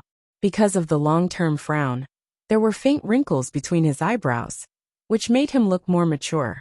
Xiao Xiao saw a kind of provocation in his eyes, but in the blink of an eye, he heard his gentle voice. Yanran, let's go. I'll introduce you to the cabinet. At this moment, Yanran actually pulled her hand out of Xiao Xiao's grasp. She turned around and grabbed the middle-aged man's arm. I still have something to do. Xiao Xiao was petrified on the spot, looking at Yanran and the middle-aged man's backs. He wanted to rush up again, but at this moment, Director Lin walked up and pulled Xiao Xiao back. What happened? At this moment, Xiao Xiao's eyes were like in awe. The man's back had been pierced countless times by him, especially the arm that Yanran was holding. He really wanted to just dismember it. He came back to his senses and forced a smile at Director Lin. It's nothing. That's your girlfriend, right? I've seen her on set once. Don't lose your composure in this situation. Pay attention to your image. If there's anything you want to say, we'll talk when we get back. Director Lin whispered in his ear. Xiao Xiao calmed down, but he was no longer in the mood to mingle with this group of people. He walked to a corner, grabbed a glass of wine, sat down and slowly drank. From time to time, people came up to talk to him, but they all walked away when he replied indifferently. Xiao Xiao just stared at Yanran and the man as they shuttled through the crowd. Yanran was still very cold and basically didn't talk much, but the man seemed to be very popular. Many people came up to him and took the initiative to talk to him. The man raised his glass frequently, and those who came to toast with him all took the initiative to lower the rim of their glass to show their respect for the middle-aged man. Yanran, on the other hand, just slightly raised her glass and nodded politely. Xiao Xiao sat for a while, then stood up and sat next to a woman who had surrounded him just now. He took the initiative to talk to her. The woman was flattered and chatted happily with Xiao Xiao. Xiao Xiao soon found out that the middle-aged man's surname was Zhou. Everyone called him Minister Zhou. He was a high-ranking official in the country and had the power to kill in the entire entertainment industry. It wasn't easy to wait until the end of the banquet. Xiao Xiao watched Yanran and the middle-aged man get off the elevator. He called Wu Mei and told her that he was leaving. As soon as they got out of the elevator, they disappeared. He jumped into a car and followed Yinran's car closely. Only when they reached the entrance of a 5-star hotel did Yinran get out of the car. The middle-aged man said something in Yinran's ear. Yinran leaned back and avoided him. Then, she walked into the hotel. Xiao Xiao looked at Minister Zhou and smiled mysteriously. After getting into the car, he left. Xiao Xiao paid the fare and quickly jumped out of the car. He took out his phone and opened Yinran's location. He quickly locked onto the door of room 3426. Xiao Xiao didn't enter from the main door. Instead, he climbed out through the window at the top of the corridor. Like a gecko, he climbed along the wall to the balcony of room 3426. He saw Yinran sitting on the sofa with her hand supporting her head. She frowned and looked like she was in pain.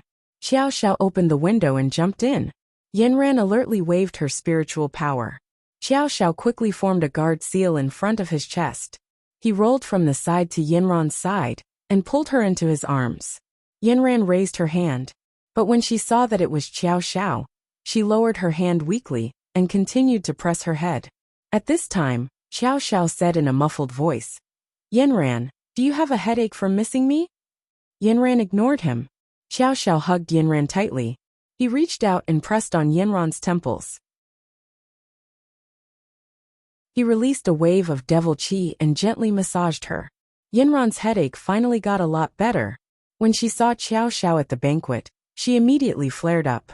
Her head hurt, and she forced a smile throughout the banquet, dealing with one smiling face after another. Occasionally, she would glance at Xiao Xiao and see that he was chatting happily with another woman. Her heart was stuffed with anger, and it was uncomfortable to hold it in. "Yinran, who is that man? Why is he so intimate with you?" Xiao Xiao finally couldn't help but ask sourly. Yinran didn't pay attention to him at all. She was still flustered and didn't say anything. She just enjoyed Xiao Xiao's massage wholeheartedly. Xiao Xiao looked at Yinran with her eyes closed and didn't speak.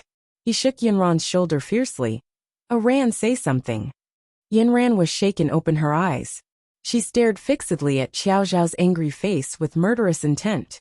She asked word by word, "Who is that girl? Why are you so intimate with her?" Xiao Xiao looked at Yinran, who had a strong aura, and immediately became a little scared. He became incomparably clumsy. "Yinran, she is the one who filmed the advertisement with me last time. I don't know what happened to her. Just now, she spilled the red wine in the glass." After a long time, he didn't explain clearly. Yinran closed her eyes in disappointment. She only heard Xiao Xiao say one last sentence. "She is an insignificant person." Then Xiao Xiao took a deep breath, and his tone was a little bad. "Then that man, who is he?" Yinran closed her eyes and didn't want to speak at all.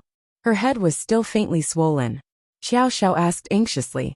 Yinran was a little annoyed by him, and her tone was a little bad. "What does he have to do with you?" "Of course he has something to do with me. My woman is already holding his arm. Don't you think it has nothing to do with me?" Xiao Xiao couldn't help but raise his voice. Yinran immediately opened her eyes and replied in a bad tone. "That woman is already holding your waist, and you still say it has nothing to do with you? I just explained that it was an accident. I also told you that he has nothing to do with you." In the space, Kong Ming and Kong Xiaoming were originally watching the drama. At this time, they lowered their heads and covered their ears, for fear of being implicated. It seems that they are really quarreling. They are really quarreling. "Yinran, why are you so unreasonable? I have nothing to do with her, but you are flirting with another man. It is obviously you flirting with another man. I have seen you flirting with another man twice. Both times were accidents. I have already explained it. What did the man downstairs say in your ear? Did he want to go upstairs with you? Am I such a casual person like you? He's always cuddling with girls. I have never been casual. I have never been close to other women except for you. But you have an affair behind my back. Where have you been for the past 2 months? Did you fool around with this man? It's over." Kong Ming and Kong Xiaoming covered their ears. "These two are going to fight. Will they throw us out when they fight?" When Xiao Xiao heard Kong Ming and Kong Xiaoming's voices, he was worried that he had nowhere to vent his anger. He pulled the bracelet on his hand and slammed it on the ground. Kong Ming and Kong Xiaoming shouted in the bracelet, and then the two were directly thrown under the sofa. Yanran looked at Xiao Zhao's actions and became angry. She picked up a book on the table and threw it at Xiao Zhao. She did not realize that she was no longer the cold and noble Yanran, but a little girl who was throwing a tantrum in love. Xiao Zhao's young master temper was fully exposed at this moment. The two of them took the things in the room and threw them at each other. Later, Yanran could not find anything at hand, so she grabbed the pillow on the bed and threw it at Xiao Zhao's head. Xiao Zhao was not to be outdone. He grabbed another pillow and threw it at Yanran's pillow. Just like this, the two of them went back and forth like children. They did not use any spiritual power or magic power. They just fought like ordinary people. In the end, the quilt was torn, the bed sheets were torn, and the pillows were torn to pieces. In the end, cotton was all over the room. Their hair and clothes were all covered with cotton, and they looked like two snowmen. Finally, the two of them could no longer find anything to vent their anger. Yanran suddenly threw Xiao Zhao onto the bed and sat on him. She gasped and said, "Do you admit your mistake? Did you flirt with another girl?" Xiao Zhao looked at Yanran, looking down at him like a queen. He was dissatisfied. He turned over and pressed Yanran under him and sat on top of her. "Do you admit your mistake? Did you flirt with this man?" Yanran was so angry that her lungs were about to explode. She tried to flip Xiao Zhao over again, but this time, Xiao Zhao pressed down on her and did not let her move. Then Yanran heard Xiao Zhao say, "It seems that I can't take it anymore. You disobedient little mouth. Don't say such hateful words again." You're tuning in to the Earbook Haven YouTube channel. Don't forget to subscribe and join us on this journey to catch the most captivating stories.